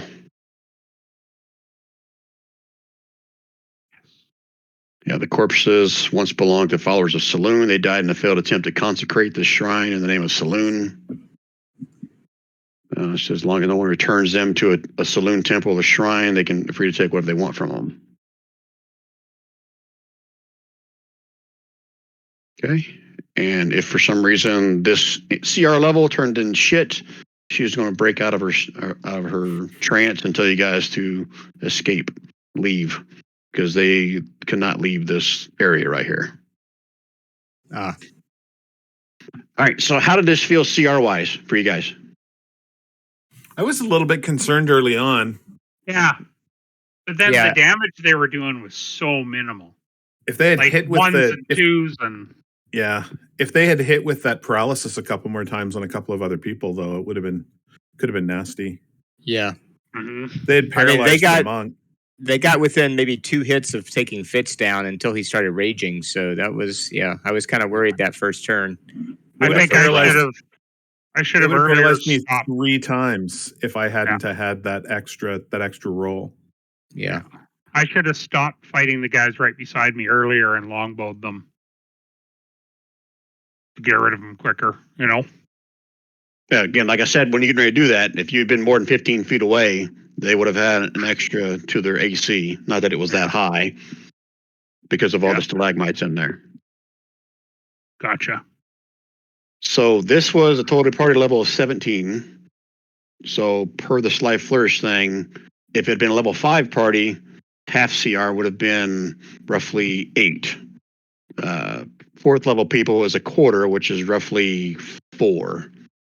This one totaled out, let me see, 4.5, and then I added 2 of those. This is roughly a 5.25 or 5.5 is what it was. So that was my math mixed between 5 and 4. So I felt like it was still pretty good. And you guys, again, I almost dropped Smet, but that was their intent from the time he cast something. They were just, all their focus is on them that were nearby. So that wasn't me trying to pick on you, John. No, that was just because a cleric of another faith just because of cast your something in religion, man. He was just Now you know what. discriminating Now you against your knew. religion. Now you knew why you wanted you to come, John. That's right. I enjoyed it. Oh, that was excellent. Yeah, that was fun. Okay. Any other comments, complaints, suggestions about how the session went? No, it was good. I think we had a good mix of a team this time. You know what I mean? Like we really had one bull, and we had Simon the tank that could just take the damage and give advantage and do all those little tricks. Simon hasn't had the ability to shine yet. Multiple mobs are not the way to go necessarily, but a lightning bolt wand. But even still, I mean, that's not a tanky thing. That's a start the fight off and then run up and finish them off. Yeah. Because Simon will shine when we get a couple of enemies. Everybody was spread out. I can use Thorn Whip to pull people 10 feet towards me, and there are things that I can do, but I just haven't been in a situation yet. I also need that second attack to impose disadvantage on another bad guy. Yeah. I need to remember to use my Eldritch Tattoo early so I can hit unarmed from 15 feet away. Yeah. Use my unarmed attack from 15 feet away, right? And before I forget, sorry, I don't mean to interrupt, but John, between now and next time you play with this, Smet will be able to level up to 5. I mean, technically, he should have been 5 in this one, but you and I never got a chance to get together and kind of talk about that. So that's okay. You can level him up to 5 between now and next session. Is this the second one? I was just going to ask you about that. He played once before, but it might have been when we were testing out the rapid turn, the 6-second turn stuff. Was that the one where you dropped us in like that multi-level? Yeah, that was just for test purposes. Yeah. Yeah, the towers and the lower level. That was just test, right? Yeah. Okay, so this is his first actual Monster Hunter, so he needs to do one more before he can level up to 5. Right. I've been to another Monster Hunters. Yeah, it's my second. Yeah, that's why you're allowed to. That's why you should be level 5 already. Right. As I said, technically you should have been 5 in this one, but like I said, you and I never got a chance to even talk about it, and I forgot to even bring it up when you first said you're going to play, so it's my fault. No, it's not. No. Wouldn't have made any difference. One other. Made it easier. Oh, sorry. No, go ahead. I would just say one other thing I noticed, Brian. I think Occam is supposed to be now a senior guild. Or is everybody supposed to have one senior guild member? Yeah, just one. Yeah, so Occam is just under the regular guild members, but he should be up in the senior group, I guess. Do I have another one of your characters in the senior group? No, you don't have any of my characters in the senior group. Well, aren't you getting the hint? Dude, that's my fault. harsh.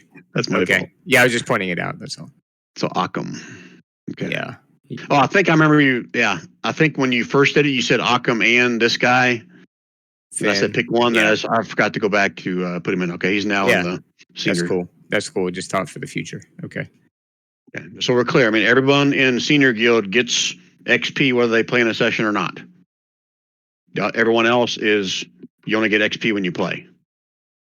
So you're going to calculate the XP.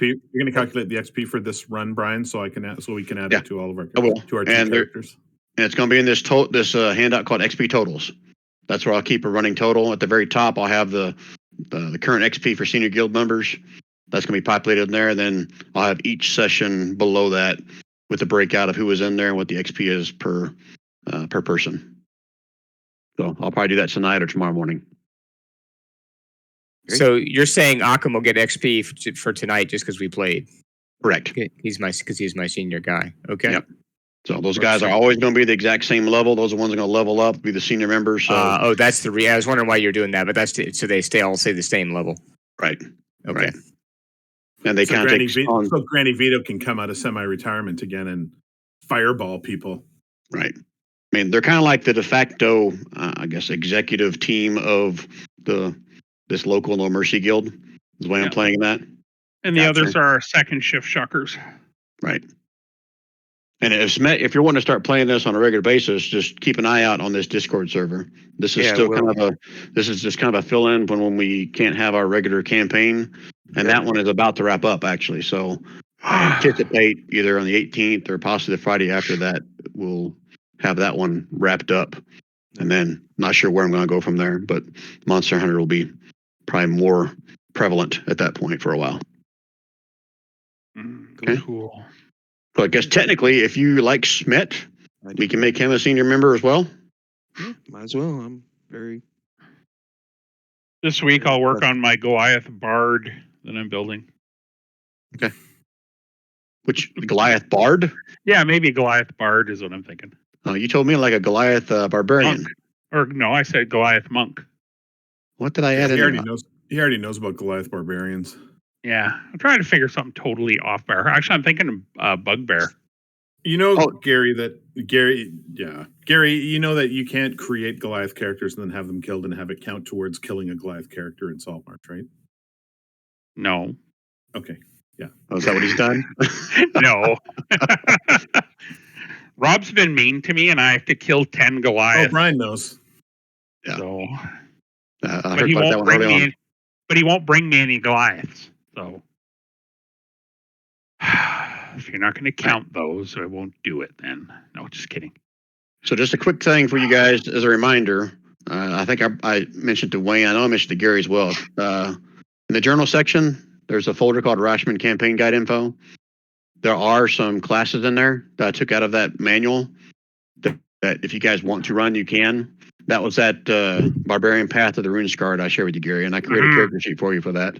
There's also a Paladin, there's a Ranger, a Sorcerer, and that's also where I dropped there's a Wyclaren from that one, and there's a Wyclaren that I created like a year ago. And there's also some Rashman Eldritch invocations in there as well for Warlocks.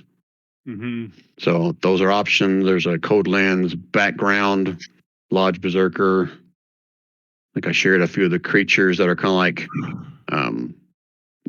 what's the word? Fabled creatures in the area. There's some feats, Inspired Protector, Large Berserker feat, and there's a couple of Codeland spells. I got all that from the Rashman Campaign Guide. I think that's one that Ed Greenwood helped write. And I just bought the Thay one as well. So there may be some more stuff coming out from that one as well. I've read some of his novels. Now, he's wrote a lot. But he helped write this Thay one as well. It's cool. So. All right, guys. All right. Awesome. Anything else? Run. Thanks a lot, guys. Thanks for playing, John. Appreciate it.